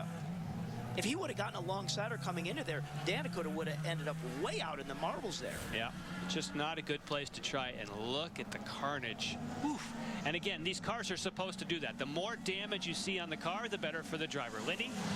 Justin Wilson coming in, getting a full tank of gas. He is off come the reds and on go the blacks. He has no changes in tire pressure, no changes period. He says he loves this car right now. And Dario Franchitti, it was a perfect timing for them. And guys, I didn't see many adjustments, but one thing to notice, the right front was blistering a little bit. This is a perfect time for a pit stop. Looking farther down into Will Power's pits, it looks like they were due also fuel and 4 tires, no other changes. But Robbie Dixon has trouble. They had to roll Scott Dixon back into, so Scott Dixon is losing a ton of time. They still don't have him in his spot. All kinds of problems on pit road. Dixon still waits. They couldn't reach the fuel hose. They're dragging the back of the car to try and get it close enough to get the fuel connected. And they go on the red sidewalls. They may have changed their mind after the miscue to try to now go with the Firestone alternates. But wow, that's not what you want when you're coming back as the series champ. No, and that team, Target, Chip Ganassi, you know, the guys were pretty excited when I talked to the crew chief there, Ricky, this morning. He said, you know, we can help them on pit road. Well, that didn't go as planned, that's for sure. But what a payday for Ryan Briscoe. Just happened to pit moments before all of the carnage, and boy, did that pay off. Let's take a look at all the activity that occurred on pit lane. There's Franchitti. Let's see, maybe Dixon can't. Oh, wait a minute. It started early, didn't it? It started with Will Power went past his box, and so that was not a miscue by the Target Chip Ganassi team. That was a case where he just couldn't get into his box. No, he was boxed out. Yeah, there you go. He was boxed out. Oh, he locked it up and missed it. Oh, Will. That's the kind of problems, unfortunately, Will Power has had. He is lightning fast on street circuits, but it's little things in the pits or clipping a wall on the racetrack during the race that has been his bugaboo. Well, 35 laps are completed, and Ryan Briscoe is shown as the leader of the Honda Grand Prix of St. Petersburg, with Dan Weldon running second and Dario Franchitti third on Versus.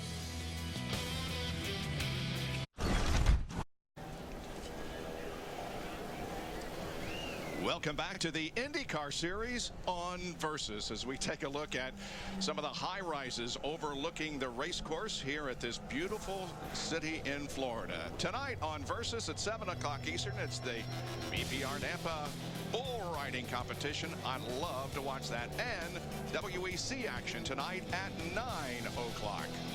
Plus Sports Soup right after that. All on Versus tonight. Back in 2005, there was an incident between A.J. Foyt IV and Elio Castro Neves in the same corner, a little bit further down the racetrack. Yeah, absolutely further down the racetrack. Definitely a little slower section once you get through that area, and the walls aren't right there. You know, same result, both those guys were taken out. I think, you know, the blindness of what we saw with Rafa and Danica just not knowing what's happened, very different. That was in 2005. It's also worth noting that I talked about the great fortune for Ryan Briscoe. There's a couple other people that had pitted just before that as well. Dan Weldon, who now is listed in second spot. Now E.J. Viso is listed in third. He pitted way back on lap 20. Ryan Hunter-Ray in fourth. He was on 32, and Dornbos pitted on lap 30. So Ryan Briscoe wasn't the only beneficiary of that slightly earlier strategy. And what a great way to do it. You come in a lap early when you actually can't make it a two-stop race, and it totally ends up paying dividends and makes you go to the front. And now with this long yellow right now, Jan, it really does make it a pretty easy two-stop race for some of these guys that have come in on that lap number 32. And the only person I left off, sorry, Marco Andretti, went all the way kind of from the back to 6th by making a stop on 17. Now, of course, that means he'll be in the pits not too long, but he at least got track position. You bet. We look forward to our coverage of the Indianapolis 500 on Versus this year with qualifications and a post-race show. There is A.J. Foyt's team. He, of course, a four-time winner. The Indianapolis Motor Speedway is celebrating 100 years of worldwide leadership in motorsports entertainment, and throughout the year on Versus, we'll bring you Izod Centennial Moments of History at the world-famous Indianapolis Motor Speedway.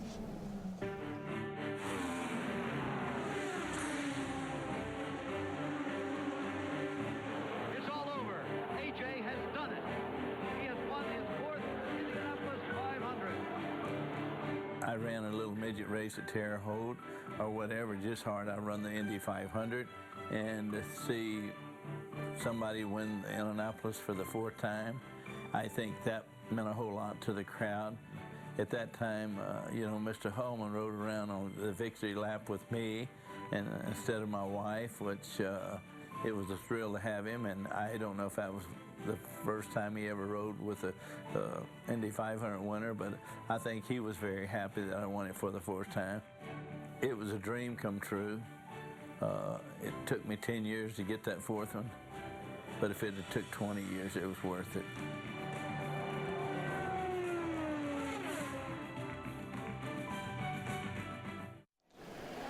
There have been 2 other 4-time winners since A.J. did that, Al Unser and Rick Mears, but A.J. Foyt's record at Indianapolis is unparalleled. There he is as a car owner. Let's talk to Danica Patrick. Well, Danica Patrick has made her way down to our little pit central, and Danica, we're going to show you up here on this monitor, and gives you a chance to see what's going on. So Rafa's in the inside. It's not exactly the ideal spot to pass. You know, I think, you know, what are we on, lap 38 or something? We call lap traffic into, I call lap traffic into 4, 5, 6, 7, 8, the middle section, and I tried to pass him down the back straight, and he kind of came down in the kink, which is what slowed me up. And then just coming out of the corner, you know, just going down into the fast chicane there was just, there's no room. There's not room for 2 people there. It's just not an ideal spot to try and make something happen. Do you think, though, that maybe the fact that on a street course like this, there isn't the extent of spotters that you have on ovals and some other closed course road courses that can contribute to some of these things? You know, I think that it's real tough to have a spotter on a road course. Things happen really quickly, and you don't have time to sort of look in your mirrors and stuff. It's pretty much look forward. Although I was looking in my mirrors and I saw him, he just wasn't all the way up next to me, and it was a brave maneuver that did not make it. Thanks, Danica. Let's check in with Robbie Floyd. Well, guys, let me show you a little something. Dario Franchitti, I talked about it just before the pit stop. He was reporting that he was starting to lose that right front tire. He was wanting to come in. They were trying to stretch it because he had a blister. I thought, till I went to one of the Firestone reps, he says, that's not a blister. That's actually a flat spot. So he flat spotted the tires. They were concerned. They were going to try and bring him in a little bit earlier, but it came at the exact right time for that, guys. Looks like we're going back to green. Indeed we are. The field comes off of corner number 14 onto runway number 25 here at Whitted Airport in St. Petersburg. Back to green. Ryan Briscoe, the leader, and everybody falls into single file formation almost through turn 1. And Justin Wilson still trying to fight side by side. And he thought for a moment about Dornbos, but he thought maybe not. We got to think about, all right, now he's going to the inside of Dornbos. And he's up alongside him. There's a good clean pass. Yes, he's got it done. Look at Franchitti trying to follow along in behind him. And right behind him is Graham. Graham Rahal knows now is an opportunity to make up for some lost ground, and he's right behind. In fact, I think that Franchitti may have made an aggressive move to get, I'm trying to think if Rahal has lost a spot or whether he's now right in the back and gaining on Franchitti. And Franchitti had a run on Dornbos in front of him. Here, look at that, pick it up. Franchitti's looking down the inside. No, I'm just going to tuck back in.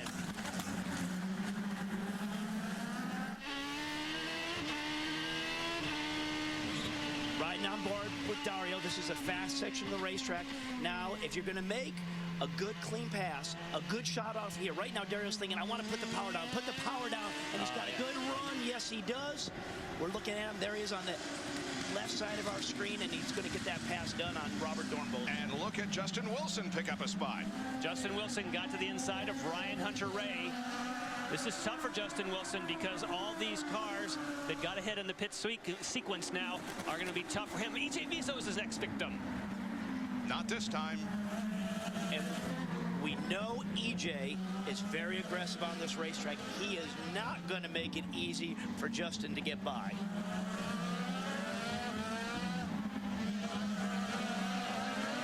Off corner number 9, Tampa Bay to the left of the drivers.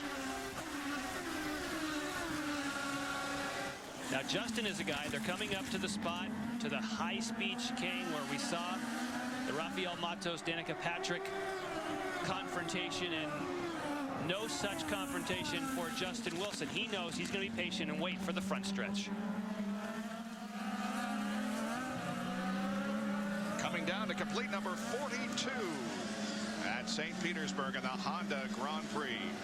Ryan Briscoe leads Dan Weldon, EJ Viso, Justin Wilson, and Brian Hunter-Reay. Indycar nonstop on Versus.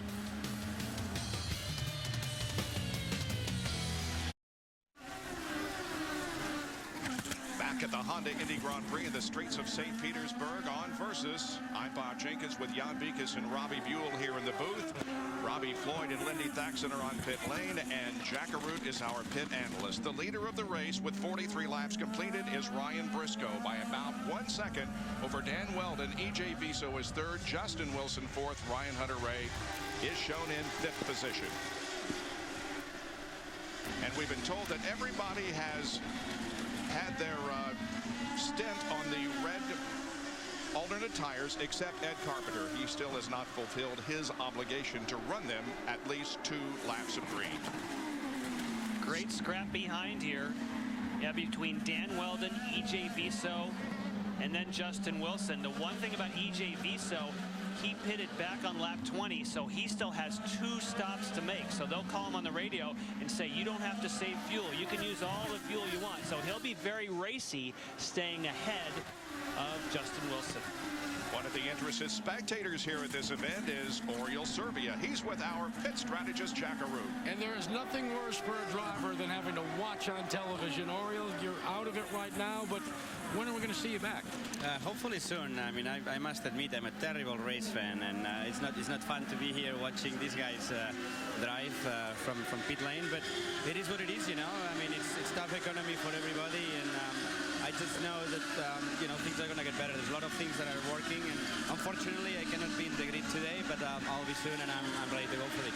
Very quickly, as you're watching this race unfold down here, are you seeing any things that are of interest to you in terms of someone doing the right thing? Absolutely. I think it's a great first race of a season. It always happens like this. We have a long winter. We all get ready, and But who do you like? Who do you like to what you've seen so far? Marco Andretti's off strategy. He's gone on to the Reds. Is that going to come into play here? Absolutely. I mean, the Firestone Reds always bring an extra edge to whoever has them, and playing it at the right time, like Marco probably is now, definitely can make you win the race, especially when it's a kind of crazy race like this one. Yeah, it is a crazy race, and guys, the strategies, that's what keeps unfolding, and it's become so fluid down here. I'm starting to notice that people that thought they knew, kind of like Jim Morris said, you think you know, but you just don't know anymore. I love the way Oriol Servia rolls his R's. I wish I could do that. Oh, when you're from Catalonia, it becomes a little easier. Here comes Weldon. There's Viso running in third spot. He was one of the few cars that had a massive change in balance when he would go between the 2 tires. Many people said, you know, the grip changed, the whole overall grip level changes, but in his case, he put on the reds and had massive understeer, and so he'll be happy now that he's fulfilled his requirement. He will be unhappy that he has to make one more pit stop than all these people he's racing with right now. His best finish of 2008 was right here in the streets of St. Petersburg. Finished 4th, led 12 laps. Little debris on the racetrack there, out of the groove. Justin Wilson in the 19 Sonny's barbecue car for Dale Coyne Racing is running 4th. Yeah, and showing pretty good patience there. I mean, you know, he's just smart enough to wait for the opportunity to set himself up on EJ, and that hasn't presented itself, so he's just pacing himself along. There's still a lot of racing left. He started 3rd, finished 9th here last year. There's the leader, Ryan Briscoe, and the captain, Roger Penske, is watching his drivers here. One of them is leading the race in Ryan Briscoe. Will Power now runs in the 12th position. Ryan Briscoe shown as the leader of the race. 47 laps completed at the Honda Grand Prix of St. Pete. Very close to the halfway point of the Honda Grand Prix of St. Petersburg, opening race of the 2009 Indycar Series. We're glad to have you with us on Versus. 12 of 17 events on the series this year will be right here.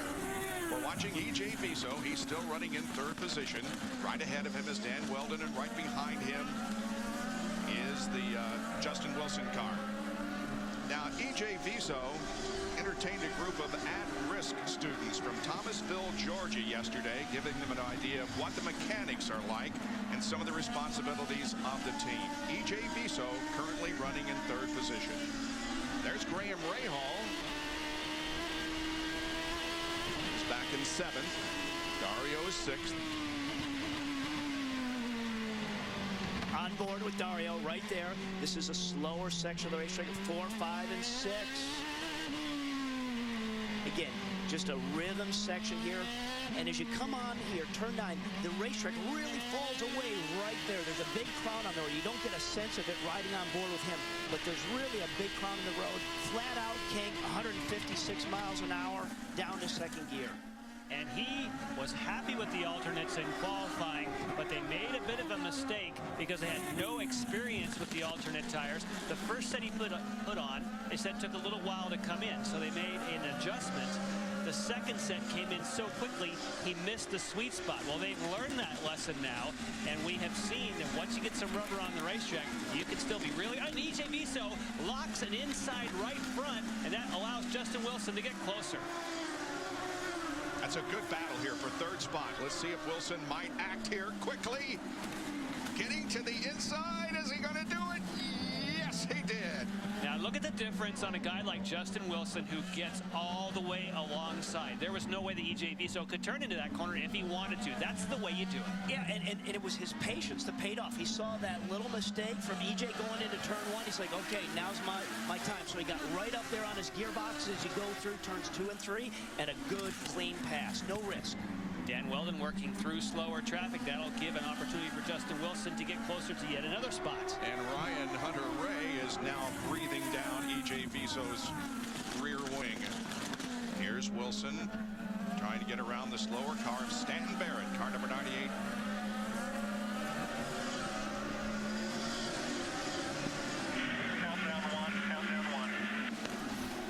Momentum is so important on a road course. And you see on the approach, you'll see the right front lock and, more importantly, a momentum loss. The moment that you do that, then you smell blood if you're Justin Wilson, and what a move, Robbie. It sure was. And there it is. He's up alongside of him. EJ Viso has nowhere to go. I can't turn into the corner when you get alongside of him. That's what they teach you as you come up through the racing ranks. Sometimes you listen, sometimes you don't. Sometimes you force the issue and you end up in the tire wall. Well, we all know once the green flag drops, when you're a race driver and you get the helmet on, all bets are off.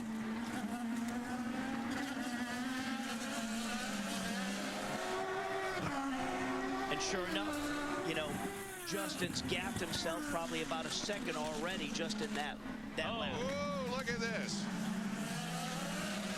All stacked up right there with that blue and white car, Stanton Barrett, as they were under the braking zone, and just kind of that whole queue worked their way through. Among the cars there, Scott Dixon, who's back in 14th after an absolute train wreck on pit lane.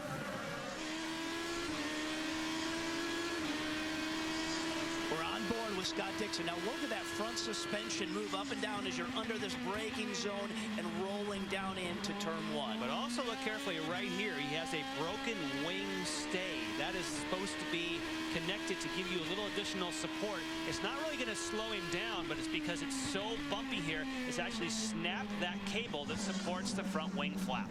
And like you say, that isn't going to slow him right. Isn't going to slow him down very much, and we've noticed earlier that was broken, so I don't think that's going to be an issue. No, but I'm just saying it's representative of how bumpy it is here, and it tends to snap parts.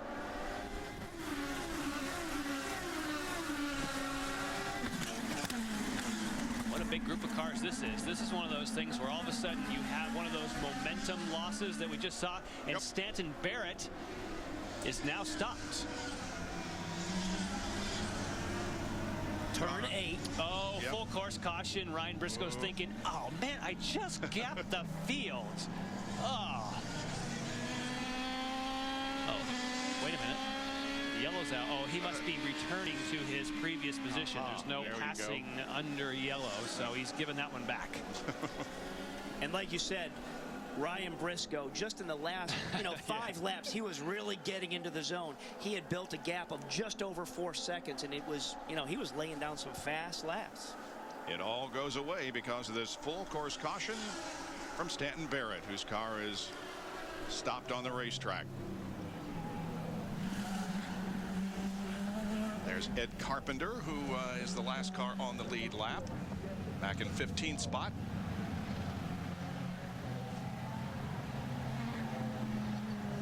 Vitor Meira coming through. There is Scott Dixon. Alex Tagliani, who had a problem at the beginning of the race and also on pit lane. Pits are open as the crowd is soaking up the sun and the atmosphere and the excitement of the IndyCar series. Not a great time to pit, unfortunately. So, I mean, it's good because now you get to bring all the field together and we get to see people duke it out who were previously stuck in traffic.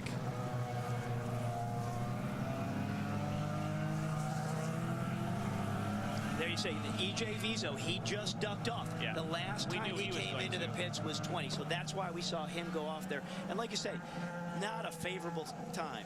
Down to Lindy. E.J. Vizo in for fuel and new tires. He has advanced the most laps of anyone in this race. He started 16th, got all the way up to 3rd. Clearly, he feels more comfortable on these primary tires.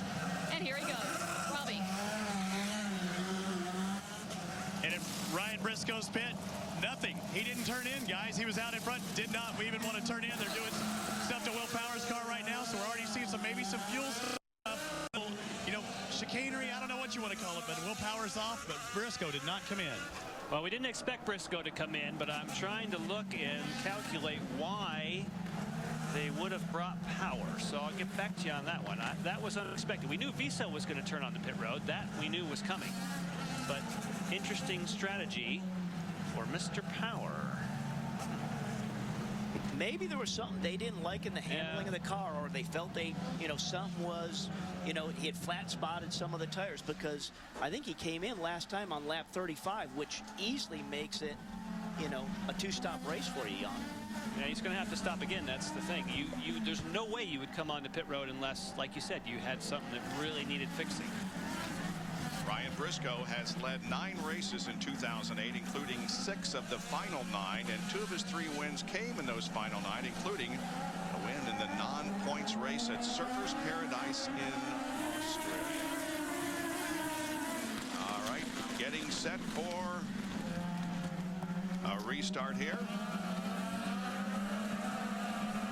And the Apex Brazilian restart green flag drops. Here we go. Look at Justin Wilson to the inside of Weldon, coming into one. Not going to be able to make the pass. Ooh, I thought he had a great drive off that final corner. Oh, but Weldon, for a moment there, looked like he slowed coming off of one.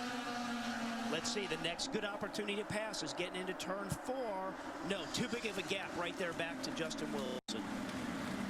Boy, Justin got a great run off that final corner, and that could be a case where the Panther car of Weldon runs a little less wing, just a different strip on the back of the rear wing, because you would have thought the way that Wilson got off that final corner, he should have been able to blow by Weldon. And you got the trade-off, you know, putting the power down with more downforce. That's good on the initial acceleration, but then at the tail end of it in the higher speed stuff, your acceleration stops, and maybe that was the case. I did look at the car this morning, and they weren't trimmed out this morning, so it may have just been a case of Dan Weldon just doing a great braking job into turn 1. Absolutely. Briscoe opens up the advantage over Dan Weldon. Everything is in good shape as we complete lap number 57. Ryan Briscoe leads Weldon, Wilson, Ryan Hunter-Reay, and Dario Franchitti at the Honda Grand Prix of St. Petersburg on Versus.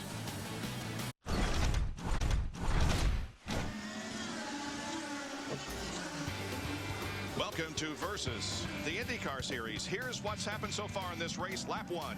And that was turn number 1. Tony Kanaan got across the rumble strips, punted. Graham Rahal, unfortunately, also involved Mike Conway. And here on board with Dixon, he's trying to get into his box, but no, Will Power went through his pit box and kind of boxed out Dixon. And so they got to roll both cars back. And then what happens here is Dixon really struggles to get a fuel hookup. Lap 33, the biggest crash of the day. Danica Patrick and Rafael Matos. Huge impact. Thankfully, neither one injured. Marias taking a look on. Hideki getting down the inside. Spins around Marias. Look at his right rear, and he's done. And a cut rear tire for Alex Tagliani. Those front wings of Vitor Mira just shredded that rear tire. And boy, we had a section of that early going that was all action. Once again, Ryan Briscoe has separated himself from the rest of the field by about 1.4 seconds.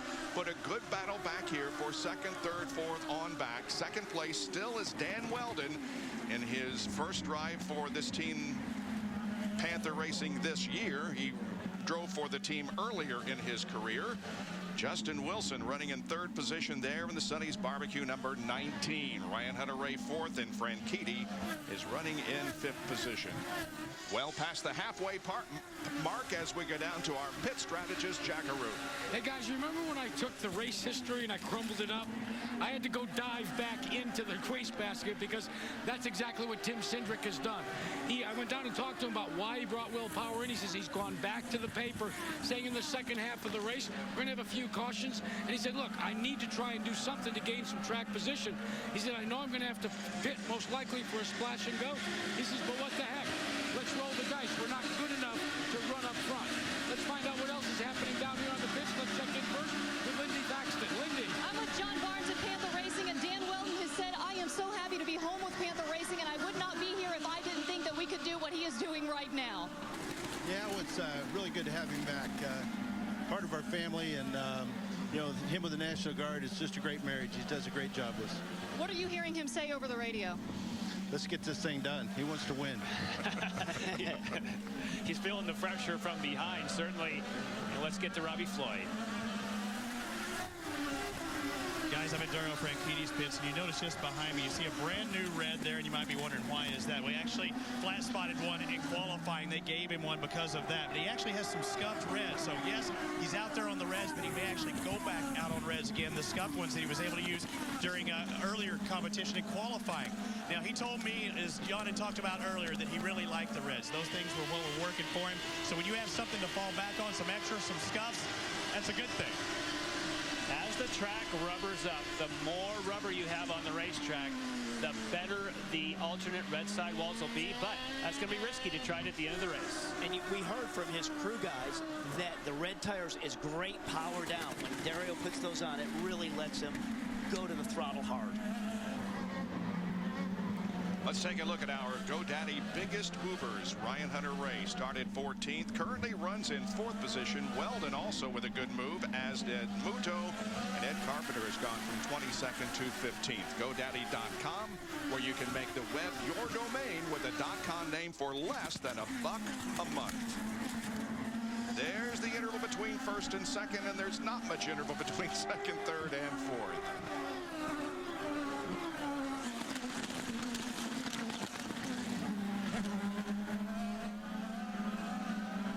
Graham Rahal. He has just been hanging in there.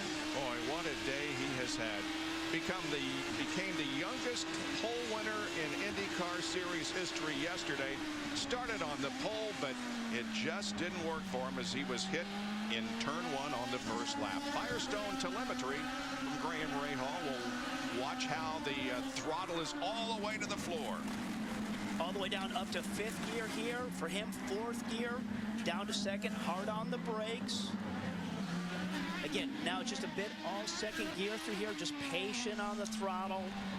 Got to watch the walls, and this is part of that transition. The pavement really falls away here. But look at where Graham, he's made it all the way back up to 6 after the beginning of this race. You never give up at any point in these races. Now, what you learned from that telemetry was he's using the qualifying gears. There are times that when you're saving fuel, you'll actually take some of those second gear corners in third. He's back with the race gears or qualifying gears, meaning he's not saving fuel. Graham Rahal in 6th position. Dan Weldon is running in 2nd spot. However, we anticipate that he may be coming into the pit area for a stop in the next 2 or 3 laps. Stay with us for more of the Indy Cars on Versus.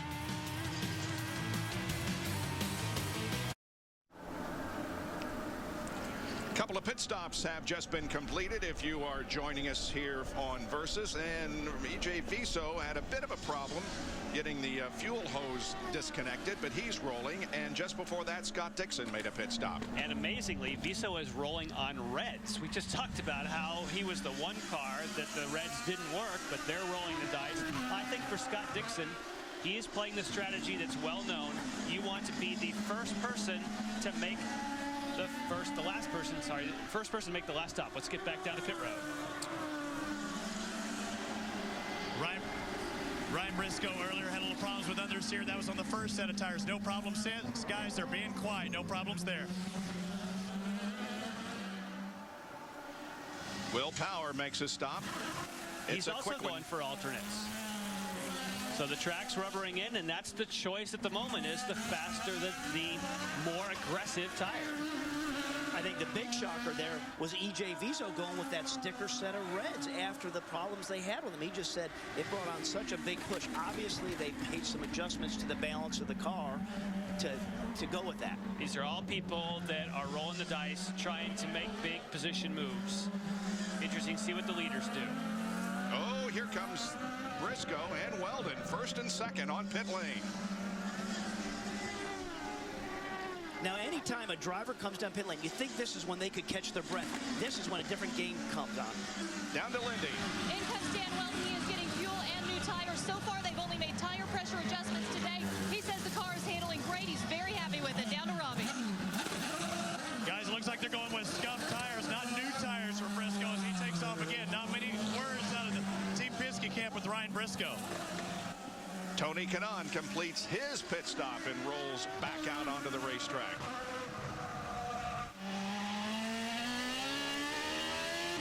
Tony Kanaan moving back onto the 1.8-mile street circuit here in St. Petersburg.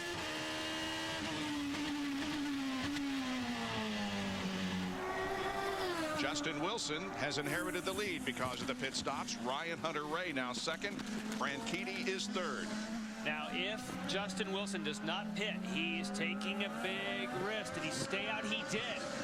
He is gaining track time by staying on, but if for some reason there was a caution flag right now, he would go straight backwards. He'd lose all that track position for those people who have already pitted.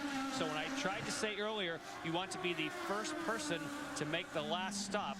That is a strategy you use if there's a caution. Right now, he thinks I'm lighter, my tires are hot, I want to make up time, but E.J. Viso is not letting that happen. Yeah. Oh, now he is. Yeehaw! No, he didn't. He didn't let it happen. No, he did. It almost looked like EJ was pulling over for it. I think EJ just got a little high. So Viso loses a lap. He's now in 16th position. But of course, we have pit stops to be made ahead of him. So the question now for Justin Wilson, how much longer are they going to keep him out here to keep laying down some fast laps to try and bridge that gap. Graham Rahal down into turn number 1. And look out, Hideki Muto and Alex Tagliani, who ran over his nose earlier, take advantage of a Graham Rahal. And Graham was starting to turn in. Did you notice that? Graham was turning in. He's like, whoa, there he is, and backed it off. And that kind of opened the door for Alex to sneak on by as well. Dario relinquishes third place for his pit stop. And there's the Reds going back on again for Dario Franchitti. He likes him. He's going to get his opportunity and a wing adjustment as well, guys. And if you notice on his Reds, Robbie, that right front was a sticker tire. And as you said, that's the one. They can give you one replacement on those tires. Vitor Mir and Graham Rahal also on pit lane, on board with Graham as he moves out. It's Mirror right behind him in the A.J. Foyt car.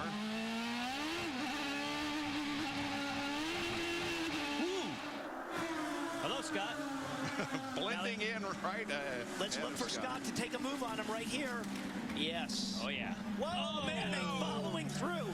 The big advantage there is we just had, Graham coming out on cold tires. They're just not up to temperature, so he can't go as deep as those guys that have temperature in the tires. That was a 23 car of Darren Manning. Here is the leader, Justin Wilson, in for his stop. The Dale Coyne team goes to work, Lindy. Justin Wilson coming in for nothing more than fuel and tires. He stays on black tires. This should be his last stop in this race, and here he goes. Didn't appear to lose any time on pit road, but how is the track position going to work out? It's going to be close here. Let's see where the blend line is. I think that Briscoe's going to have him because he's going to have that momentum. He got out ahead of Briscoe. It did work. That shows that pit exit is much shorter than on the track, but here comes Briscoe. And he tries to the inside. No, it won't work. He just wasn't close enough coming out of pit road to take advantage of, having warmer tires. Briscoe. I mean, this is the A game. Right now, Wilson has to throw it down. This is an opportunity to keep Briscoe behind him for the rest of this race. There's no more pit stops required. And it takes about another half a lap to really get some tire pressure and get tire temperatures. There's no tire warmers allowed in this series. Now they're approaching the section of the racetrack where we've seen some people get aggressive, particularly Rafael Matos, but he's not close enough. I think that Justin Wilson has pulled it off. He has a couple more corners to get that tire pressure. Absolutely impressive drive to come out of pit road on cold tires, hold off a guy like Ryan Briscoe, who I think is just coming into his own with Penske, and I think he's going to have a great, great year. For a moment, Marco Andretti was in the lead, but he now comes in for his stop. And when they cycle through, it looks like Justin's going to have the advantage. We're 72 laps into this 100-lap race in the streets of St. Petersburg, the Honda Grand Prix. Stay with us. We'll be right back on Versus.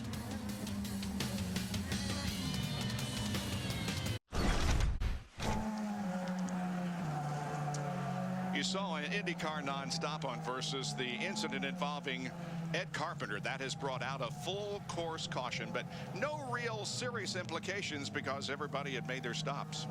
Except for Ed Carpenter, and we could see on some of those shots the marbles that tend to accumulate. That's a racing term. You can see it around his car on the bottom in this area right in through here. That is all of the rubber that peels off, especially on the softer alternate tires towards the end of the race. If you get on those, that's why they call them marbles. It feels like you're hitting oil. And we have not seen that in recent years in the IndyCar series because everybody's always been on the same compound tire. With these alternates, like you said, that softer compound, it just beads up and get all those marbles. There again, see all those marbles outside the line? If you get your car, you're in there driving, and you get up with the left or right side on those marbles, it's just like getting on ice. Or if you want to throw some marbles under your feet and try and have a walk on them, you're not going to walk. Now, they knew this was going to happen, but again, it mixes things up.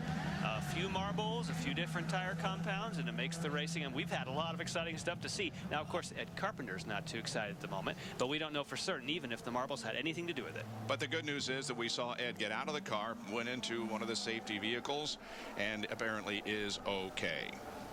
Great aerial shot there showing you the course here at St. Petersburg, and the field under the caution, and we have on lap number 74, 73 complete. Down to Lindy as we begin our Honda through the field. Justin Wilson leading the pack here at St. Pete. He started second, making history for Dale Coyne Racing. The best starting position ever for that team in the IndyCar Series. Before that, it was 7th. He has been happy with this car all day. They should not be making any more pit stops. Robbie? Ryan Briscoe started in 4th place. He's in 2nd right now, and he's going to do what the leader does. Leader comes in, he's following him. So it's a game of cat and mouse right now for Ryan Briscoe in 2nd. Dan Weldon has loved his car all day. They've only made tire pressure adjustments every time he has come in, nothing more. On to Ryan Hunter-Reay running 4th. He just signed with Vision Racing 5 days ago. They have had 5 days to hire a crew to get him fitted for his seat. In fact, the guys in his pit are in simply all black fire suits. They didn't even have time to put any decals on them.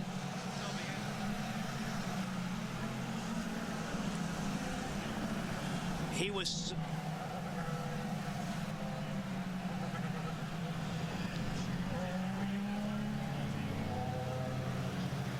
Well, Dario Franchitti in the 5th spot right now, guys.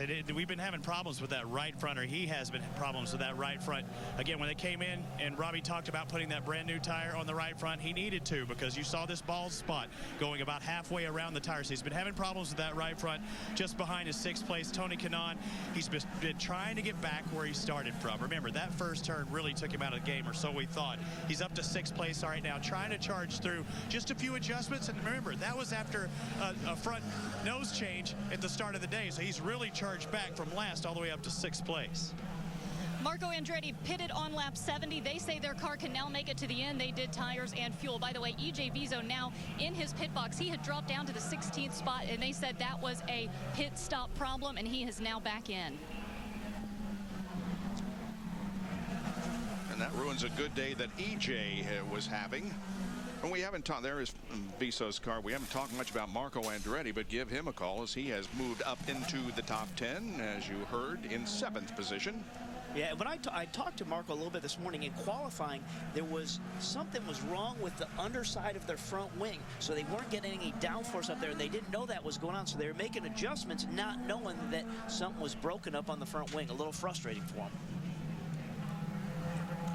Wilson, Briscoe, Weldon, Hunter-Reay, and Franchitti with 74 laps completed at the Honda Grand Prix of St. Petersburg on Versus.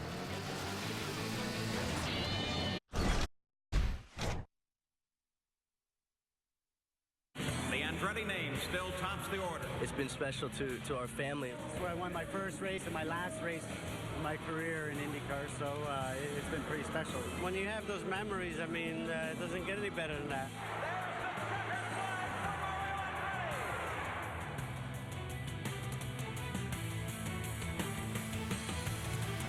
Boy, we begin the 2009 IndyCar Series with 2 incredible street races in communities that really get behind this event. In 2 weeks, we'll be at the Toyota Grand Prix of Long Beach with coverage at 3:30 Eastern here on Versus with the Firestone Indy Lights on Monday night. The community here in St. Petersburg just really loves and supports this event, as they do in Las Vegas. All right, our pit strategist, Jack Arute, has some comments. You know, guys, sometimes they say it's better to be lucky than to be good. Well, if you're Ryan Briscoe, it helps if you have Roger Penske calling the shots. Remember, Briscoe has a new engineer. Eric Cowden has come on board as well, but it was still Roger Penske that made the call as far as coming in and breaking from the normal strategy and pitting early. Looked like it wasn't going to work out. Guess what? The yellow comes out. But maybe he has met his match with Justin Wilson's car owner, and up until this year, chief strategist, engineer, etc., yada, yada, yada. We're talking about the little guy, Dale Coyne, the little one-car team. Well, he's added Bill Pappas. I just asked Dale Coyne, how does it feel to have outfoxed the master, Roger Penske? He said, I didn't really do that. He says, we're just doing our very own thing. These two teams, I think, are going to fight it out to the finish. Let's check in with Lindy. EJ Vizo, you started 16th, made the most advances of anyone in this field going up to 3rd. Let's show your hand. It shows how hard you were working out there. We saw the front wing broken at the end. What happened? Well, yeah, I stopped. We had a failure in the front end of the car. The steering column or something is broken. I can't just physically not turn it. I tried for in the last 5 laps, but you can see the result in my both hands. It's physically impossible, and it was a big risk to stay on the track for me and for everyone. You started on the reds, and I know you told me beforehand you weren't too comfortable on them. You immediately went on to the blacks. We saw you put the reds back on here at the end. Why did you do that? Well, we were checking to see if the compound of the tire will do any difference, but it didn't. It is just a failure in the mechanic part of the car. EJ, thank you. Thank you. The first time I saw EJ Viso was at the beginning of the mini marathon in the month of May at Indianapolis, where they have thousands of runners. And I believe that the first time that he circled the Indianapolis Motor Speedway was on foot running in the mini marathon. And he did very well in that event, too. A lot of these guys train really hard because on a day like today, and you don't know if you're going to get a caution right here to get a breath, and sometimes under the caution with less air going over the car, this is a super physical exercise. The top 6 cars right here represent 6 different teams. We have Coyne, Penske, Panther, Vision, Ganassi, and Andretti. Nice parity. What a great mix, huh? Wow. Here's the Apex Brazil restart. Green flag comes out on lap 78. And look at that gap that Justin Wilson got coming off. But watch third place. Yes, and Franchitti's following alongside with Ryan Hunter-Reay as they're going through turn 2. And Weldon drops back 3 spots. No, but Franchitti's in trouble. Franchitti just got wide. He got out in those marbles we just talked about and just lost 2, maybe 3 spots. I'll be darned. And that's in the exact same place where Ed Carpenter got in the wall, where Franchitti got high there. So he dropped behind Kanaan, but he maintained ahead of Weldon.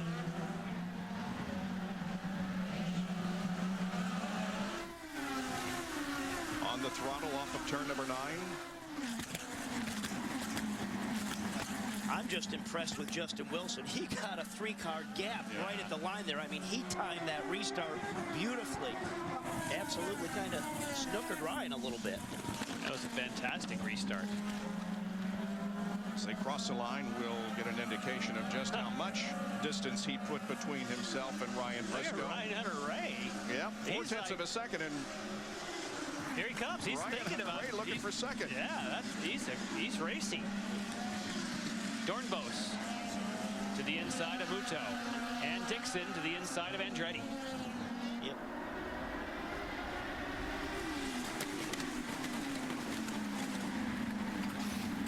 Restarts are always fun. Here's the action in turn 1 from Dario's perspective. And that's Ryan Hunter-Reay you're looking at right in front of him, car 21. So now let's just stay on board there with Dario. Oh no, he had a little bit of contact there with Ryan Hunter-Reay. Now the guy who had the best view of this is Tony Kanaan. We ride with Tony. Those two go wide. He thinks about shooting the gap, then all of a sudden, hang on, they're going to be in the marbles, and I'm going to change it down, and then he's going right after Ryan Hunter-Reay. That was a great restart. Absolutely, and Dan Weldon was the one guy on the outside going, hey, I'm not supposed to be going this way. Hey, guys. It wasn't so good for Weldon because he dropped back to 6th place. Wilson, Dario, and Franchitti takes the position from Kanaan. And I think there you're seeing red versus black. That's a case where you can break later, and when you don't get out in the marbles, he seems like he has much more grip than does Tony Kanaan. And look at the gap, Jan, that he just pulled on him already, just coming out of turns 2 and 3. And again, I just find it interesting. That's again in the Dixon. turn 3. Dixon in turn 3. Oh. Wow. What a way to start the 2009 season after the championship last year. Well, it's always a good signal. It's to the safety team here. Anytime the driver takes the wheel off like that, that means I'm okay. Now, whether the driver always has the wherewithal to think about that in the process is that signal, I don't know. But he's moving pretty good there.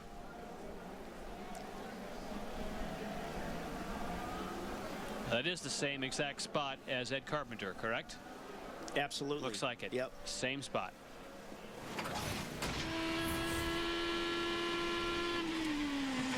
Goes to the inside. Yep. Look at his left front. His left front was stuck and obviously is broken. So when he goes to go right here, put the load on the left front, it must not work. Yeah. That was just a case of car already being broken from prior contact, and right there, there's no way that's going to turn. Yeah, nothing to do with the marbles there at all. The left front was already broke on that contact with Hideki. Dixon did not have a good race here last year. He finished 22nd. So here he is. We're on board with Dixon, looking down, coming alongside Hideki. Now watch the left front. It stops moving. See, the left front isn't even moving. Contact with the right rear of Hideki, and something's definitely broke. Jan, take a quick look here and see I think it's what we on can the see bottom. it is. I think it might be the bottom. Watch the bottom below here, because the steering link typically right there, that's what you think would cause the problem. It wasn't. I believe that may have knocked something loose. The lower support to that A-arm let go, and there's no way that thing was going to turn. You know, fortunately, he wasn't absolutely at speed there, just since he was kind of tangled up with Hideki as they rolled through turns 1 and 2. He wasn't at full song. I mean, if you're at full song through turn 3 there, you're doing close to, 110, 115 miles an hour. The end of the day for Scott Dixon as he is out of the car and waiting a ride back into the pit area in one of the safety vehicles. So we're under a full course caution once again. We have less than 20 laps to go on the Honda Grand Prix of St. Petersburg, with Justin Wilson leading.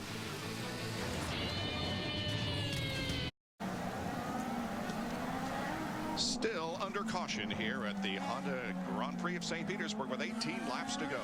Wow, how would you like to be spending the afternoon on that little yacht watching the IndyCars on Versus? That looks fun. All right, let's go down to Lindy Thaxton, who is standing by who has to be a very happy car owner. Yeah, Dale Coyne, you must be very happy right now. It's good out there right now. We're in good shape. We make it to the end. He's been the fastest car all day. We just kind of got caught up on that first yellow, the guys that pitted before us. So, but we were able to go 2 laps longer. So, and he hustled it when he needed to. So he's doing really good. And he brought you obviously the best start right now, and you're hoping for that good of a finish too. We'll see. We still got 16 laps to go. We want that last lap. And he shouldn't have to come in again. No, we're good for again. Yep. Thank you, Dale. Back to the booth. Good for Dale Coyne will, yeah, no kidding. That it's good to see a team like that running up front. Roger, does Ryan Briscoe have anything left to get by Justin Wilson? Well, I think Justin shows how good he was in Detroit. I think what we're trying to do is start this season off with a good finish. They ran a few more laps longer there and got track position on us on the pit stop, but a lot of laps to go here the way it looks like right now. What's he saying, or what are you saying to him as far as, is he pushing it all the way, or did he have any reason to early on? No, I think we saw the lap times he ran as quick as anyone, and we're just now, we got to wait till the end before we push it. But to me, it's you got Hunter Ray on reds, we're on blacks, lots of combinations out there. It'll be interesting at the end. Thanks a lot, Rod. The captain, Roger Penske, watching his driver, Ryan Briscoe, running in second position. Will Power is 8th. Stay with us for more on IndyCar Nonstop on Versus.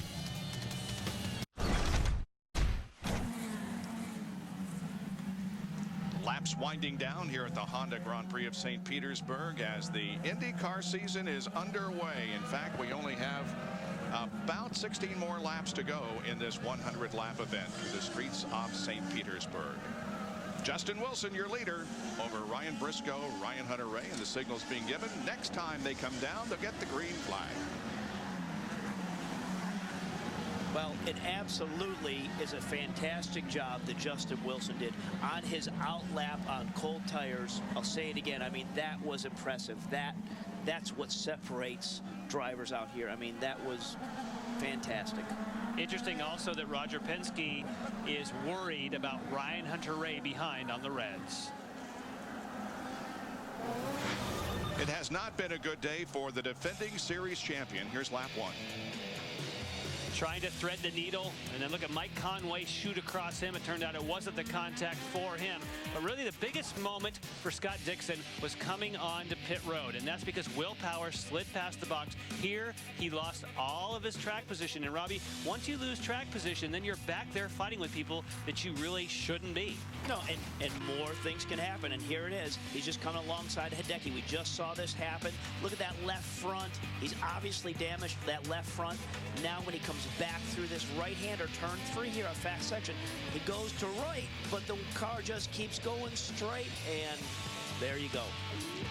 Scott only failed to complete 9 laps in all of last year, and those 9 laps came here at St. Pete after he brushed the wall and damaged the half shaft and finished in 22nd position. Here we go. Let's see what happens as the green flag comes out and we're back to racing. Can Justin Wilson hold off the challenge of Ryan Briscoe, Ryan Hunter-Reay, and Dario Franchitti? Here they come to turn 1, and Briscoe looks for the advantage, and he gets it. Absolutely perfect, clean pass. And did you just see Wilson trying to get on the gas? The rear that just snapped out. He's like, I got to get back after him. You complimented on what a great restart Justin Wilson got last time. Ryan Briscoe went to school and took it right back at him. There you go. Look at Dornbos looking down the inside of Weldon. Going to, contact. Dornbos and Weldon. And that was Power got in there too. Andretti made contact as well. Wow. We have seen it all. Dan Weldon and Hideki Muto are the 2 cars sitting there. And there'll be a couple more that'll retire because there was some more heavy contact. Dornbos first made the contact. There's his car. That's going to pit road. Yeah, and we also saw behind him Andretti also with broken front suspension. Yeah, that left front was just kind of towed out going in the wrong direction. But you hit it perfectly. Briscoe went to school on Wilson on that one restart. He said, that isn't going to happen again, son. Weldon's okay in the safety vehicle. This is our 6th caution, and it ties the record for the most cautions. Yeah. And Weldon was having a great drive. Yes, he was. Really was. And Weldon tried to give him room. It's just that Dornbos was carrying too much speed. Yeah. And after the contact, no place to go. Yeah, there'll be some friendly conversations after this one. There's Dornbos as he heads toward pit lane.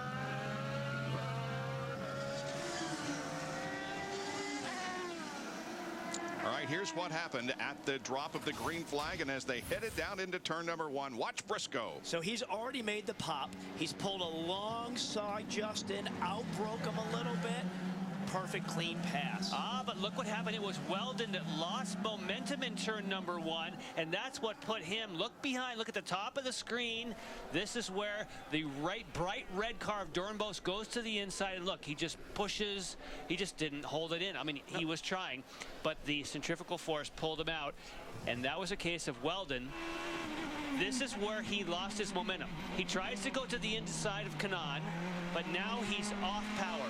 This is what gave Dornbos the idea, because he's definitely off the pace. Dornbos decides this is my opportunity to push it, and you'll see him come up upside on the right-hand side, right here on the brakes.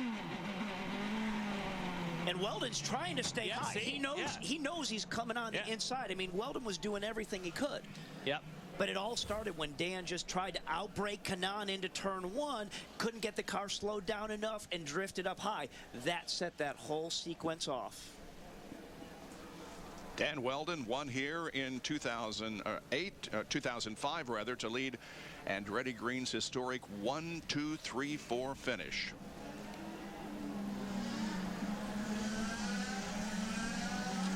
His only other podium finish on a temporary circuit was at Detroit in 2007. And once again, we have a very badly damaged race car. We've seen a lot of them today. Yeah, way too many of them for rolling into another race. Just 2 weeks. You got a weekend off, and then we're into Long Beach. Ryan Hunter-Reay is ahead of Wilson. So at the moment, Ryan Hunter-Reay, who has had a fantastic day, he was on the same strategy that we saw for Justin Wilson. In other words, running a few more laps after Ryan Briscoe. That was part of the strategy that got him up into the top 3. Jack? Guys, we were all watching all of what was happening just as Ryan Hunter-Reay tried to overtake Justin Wilson. Sometimes, again, it's all split-second timing. He had initiated the pass. We zoom in. We're watching all hell break loose behind him. Ryan Hunter-Reay quietly goes about his business and gets by Justin Wilson. What's really interesting to me is Briscoe and Wilson have used the Reds to try and make time. Ryan Hunter-Reay, on the other hand, I talked to Neil Fife. He says their car has liked the alternate tires since the beginning, and that's what they're electing to use. They just fulfilled their obligation with the blacks, the primary tire, and they've been running Reds the rest of the day. Ergo, they're now in second. Vision Racing is in second, their best finish ever. Third, they've done that twice at Milwaukee and at Kentucky. All right, we're getting ready to go back to Green Flag Racing. Rejoin us in just a moment here on Versus.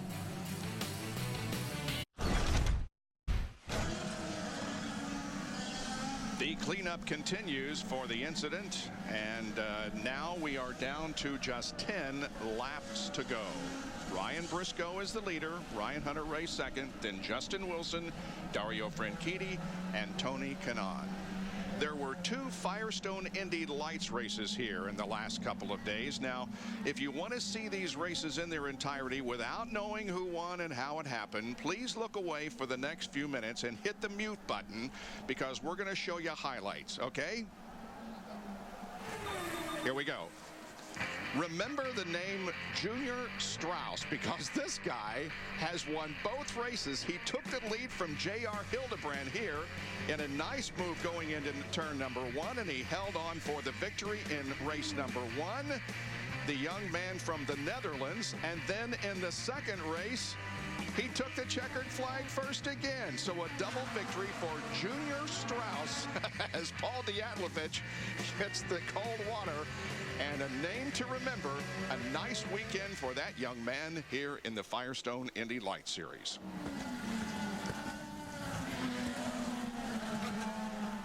Top 3 finishers, Strauss, Jonathan Somerton, and J.R. Hildebrand in race number 1. And then in the second race, Sebastian Saavedra and James Hinchcliffe, second and third.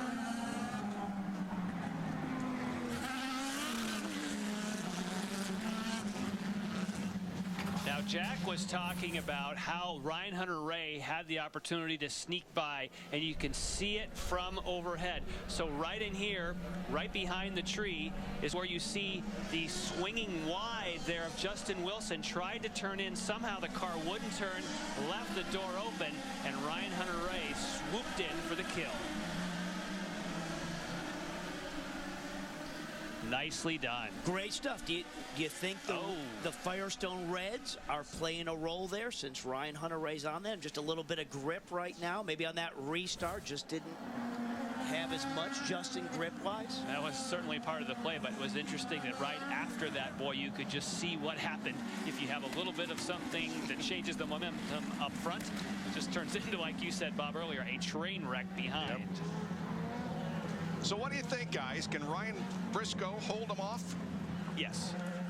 Okay. You? I'm yes again. I mean, you know, he took advantage of what Justin did to him on that restart, so he's going to do the same thing to Ryan Hunter-Reay. But you know, we talked to Ryan Hunter-Reay yesterday. He was just happy to get his deal done, and you know, we said, how are things going with the car? They made a lot of changes to that car after the first session, just geometry changes. They came back with it, and he said, hey, we were a session behind, just getting caught up, but to be in second place here with 9 laps to go, I don't think that's what he was thinking when we talked to him yesterday afternoon. What you're saying is that right now this would be a victory for Ryan Hunter-Reay and Vision Racing, considering, but he's a race car driver, and he sees Ryan Briscoe right there, and he's right on it. What a great restart so far for Ryan Hunter-Reay. You got to be careful, though, not to pass before the start-finish line. Here's the green flag. Away we go. Look at Ryan Briscoe stands on the gas. Here comes Ryan Hunter-Reay to the inside.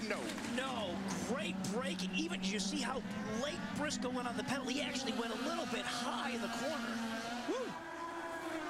That was not Ryan Hunter-Reay saying, okay, I'm happy with that. That's exactly what we forecast. He's still a driver, and he's like, I don't care if that's so much of a victory. I'm going for the win. And you know what? Now he's on the Reds, and he has more grip, and he's not giving up. Exactly. Do you see him just be able to, through that second gear slow corners, his momentum that he could carry through the corners, that grip, he was all over the back of Briscoe. So Briscoe now just has to make sure in some of these slow corners with the long straightaway is keep him behind and just get the power down. Oh, but Briscoe got a bit wide. Briscoe did not have a good exit on that corner, so Ryan Hunter-Reay is going to be right on him. But we know you can't make a pass there. We saw Rafa try and do it to Danica. But he is all over him, though, coming out of 14. Let's see how things shake out as they come down the straightaway. The runway headed toward turn 1. And that is all about those Firestone Reds, just providing a little bit of that extra grip where he can flow a little bit more speed through the middle portion of the corner. Which is the reason why it was introduced. The whole idea is if at the end of the race you can have people on different strategies or different tires, that gives the opportunity for give and take and for some action, and we've seen plenty of that today. With Bobby Rahal not fielding a team in the series at this point, it put Ryan Hunter-Reay basically out of work. He has a personal services contract with Izod, and of course they have a major relationship now with the IndyCar series, and that is the reason why Ryan Hunter-Reay got at a ride late with Vision Racing, and man, he is making it happen here this afternoon, just a couple of car lengths behind the leader of the race, Ryan Briscoe. But that time Ryan Hunter-Reay had a bit of a miscue on the exit there, so he's now lost a little bit of that momentum, and this was the one place he wanted to be closer leading onto the straightaway. Vision's best road or street course finish was 4th back in 2008 last year at Edmonton, and the driver was Paul Tracy. Other than that, their best finish is 3rd. That happened in Milwaukee 2006 and at Kentucky 2007. And from Ryan Hunter-Reay's perspective right now, he does not need to worry about what's going on behind him. Nobody's challenging him, so he's just focused on getting on top of Briscoe. Get right on his gearbox, challenge him, let him know he's there, breathe, fill his mirrors a little bit. Can I just get him to make a little mistake, a little hiccup? That's all it takes to get a better run off the corner and set up a good pass.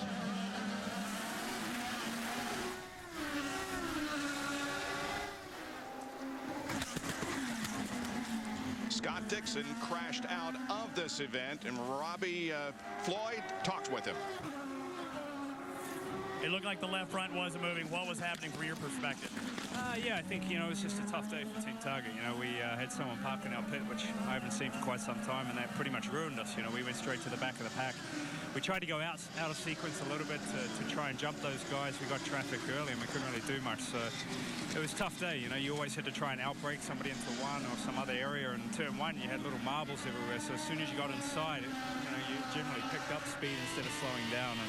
And I couldn't get the car slowing down quick enough, sort of touch with Muto there, and then the next turn seemed fine, but the right-hand corner, I think the wishbone was broken and went straight ahead.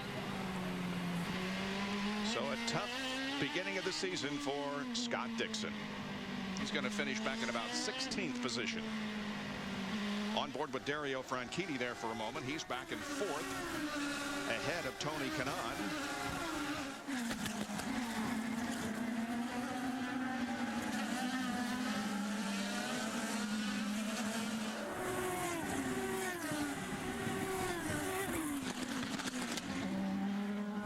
Coming off of corner number 4. Oh, contact. Alex Tagliani looking down the inside of Marco and spun him around. Marco trying to get the car headed in the right direction, and he may have blocked the track here. Oh. Now there's no reverse in these cars. You're thinking, why doesn't he back up? That there's no provision in the gearbox for reverse. So he is stuck. And that will bring out a full course yellow. In that position there, they're going to do it. You got to. Yeah, you got to. There it goes. We saw him try to light him up and do a quick spin around. It just didn't come around. He didn't have the angle to pull that off. No. And Grandpa Mario will not see his son finish this race, or his grandson, I should say. Yep. Delphi well, no, safety actually, team. He could still finish the race. Yeah, but not going to have a good finish. Yeah, there.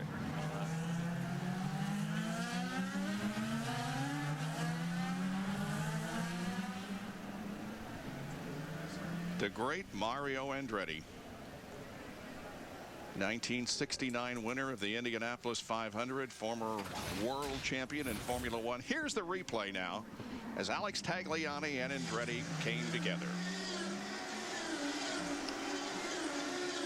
Alex is sort of definitely non-committal. That's like, I think I'm gonna pass. Oh, maybe not. Yeah, maybe I am. And that's what can't do that. You can't. You gotta. That was Alex Tagliani's fault for certain. You gotta. If you're gonna do it, you gotta do it. You can't just like half pass somebody.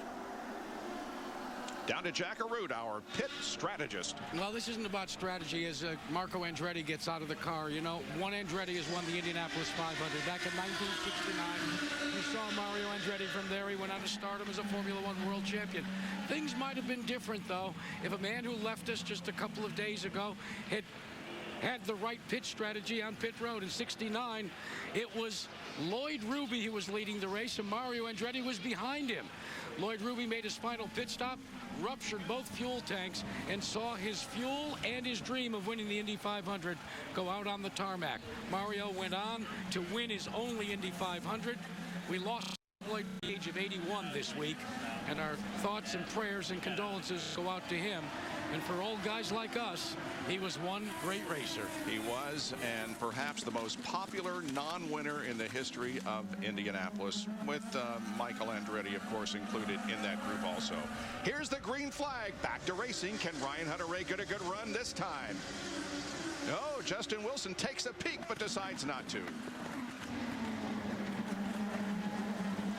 For a moment, looked like Justin was thinking about the outside, but thought better with the marbles. Again, Ryan Briscoe with a great start. Ryan Hunter-Reay just trying to hang in there and defend now from Wilson. You're right. His focus now is keeping Wilson behind him. He's not worrying about challenging up in front at Briscoe. Right now, he just needs to secure that second spot. Give it a couple more corners here. Let's see if he just gets a little more temperature back up in those tires. Clean them up a little bit.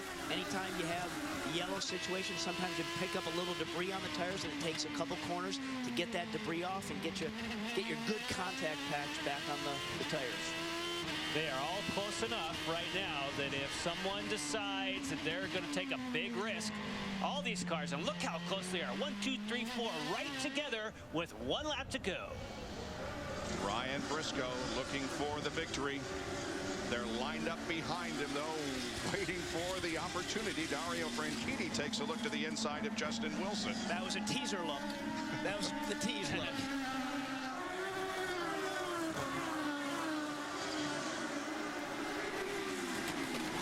Briscoe looks like he's got the gap that he wants, but they are all so close. It would just take one misstep and this whole thing could shuffle. This is the next spot coming down off of 9, coming down into 10 is the next good braking passing zone. And it doesn't appear as if Ryan Hunter-Reay is going to be close enough. Briscoe comes through corner number 10 and make it 2 wins in a row for the Aussie. Although it was not a points-paying race, he won in the streets of Surfers Paradise to end last season. Now Ryan Briscoe wins the opening event of the 2009 season. The Honda Grand Prix of St. Petersburg. His official 3 wins include 1 on an oval, 1 on a permanent road course, and a temporary street course. Ryan Briscoe wins race 1 of the 2009 season.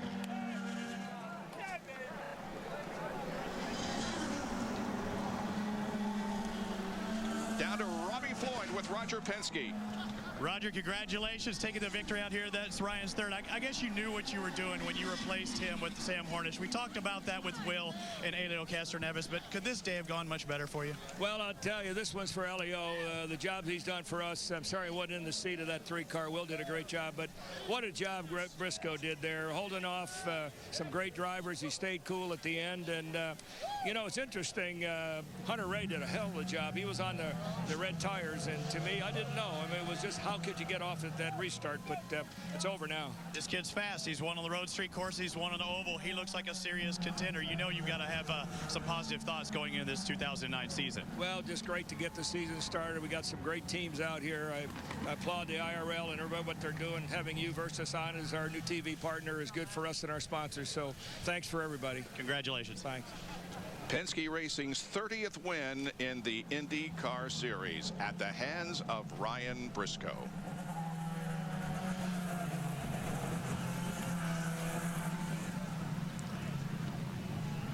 What do you think in remembrance, so to speak, of Helio Castroneves? Is he going to do any fence climbing, you think? I wouldn't be surprised. I mean, that would, that would be a, it wouldn't be like your, it would be a tribute if he did. Yeah, exactly. Yeah. We do remember, however, Helio, as we begin this season, and hope that he is back with us very, very soon. We'll talk with the winner of the race, Ryan Briscoe, when we come back on Versus.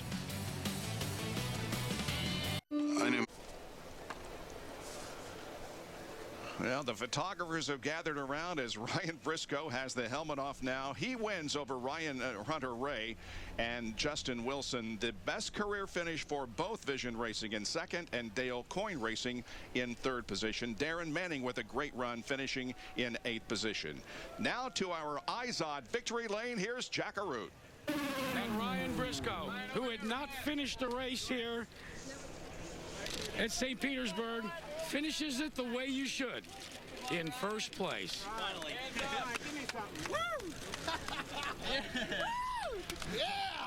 Ryan, you said finally as you came out of the car. Did you think about that in the waning moments? Oh my God, this place has been bad to me, and just feels so good to finally get to the end of this race. And we've led laps every time. We knew we were going to be fast coming here, but the race really just fell into our hands. Roger just pulled an amazing strategy once again, and it's just a great feeling to kick off the year like this. You know, it's so interesting to watch Roger make those calculated moves. As a driver for him, when he calls you in to do something like that, do you have momentary doubt, or is it just yes sir, no sir, and let's go, it's sir? Just 100% confidence. You know, the confidence it gives me as a driver to race for Roger and just do what he tells me to do.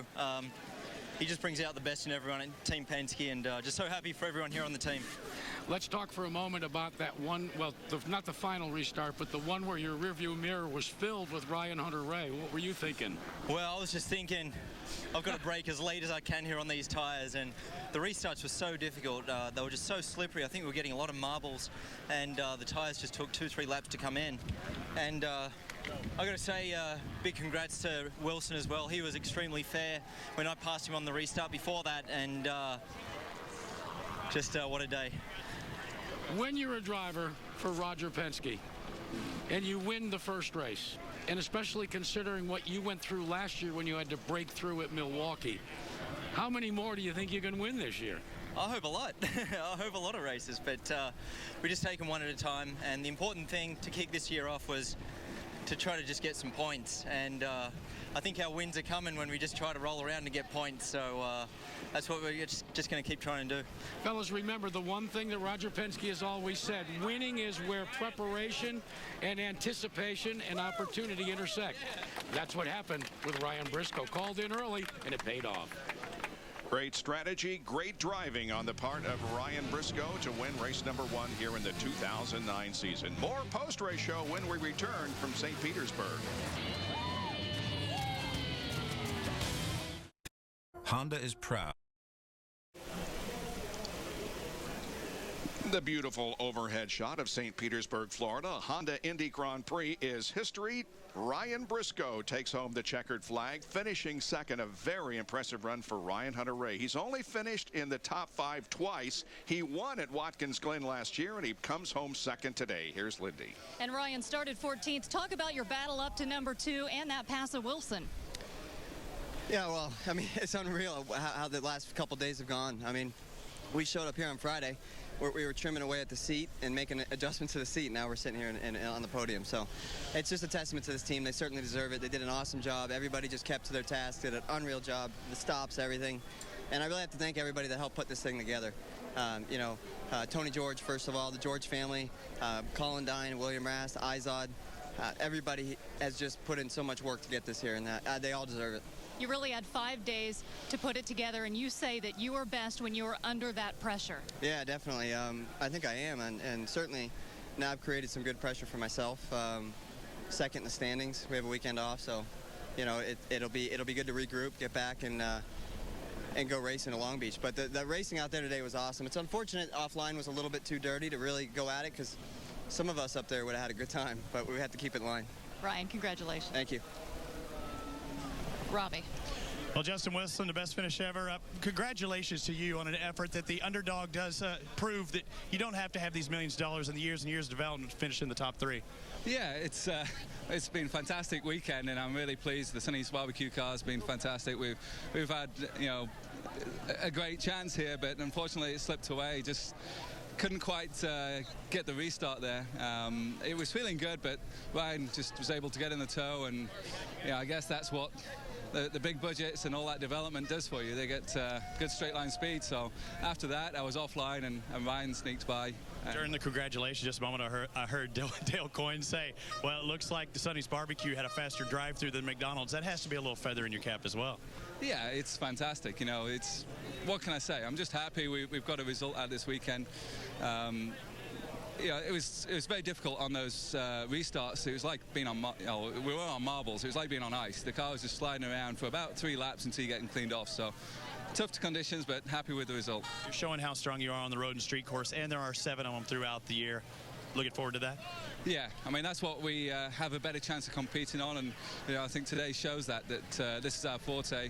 We got to find a little bit more money to spend on the car to get it a bit slicker through the air on those speedways, but we just do what we can do. Congratulations, the Honda Grand Prix.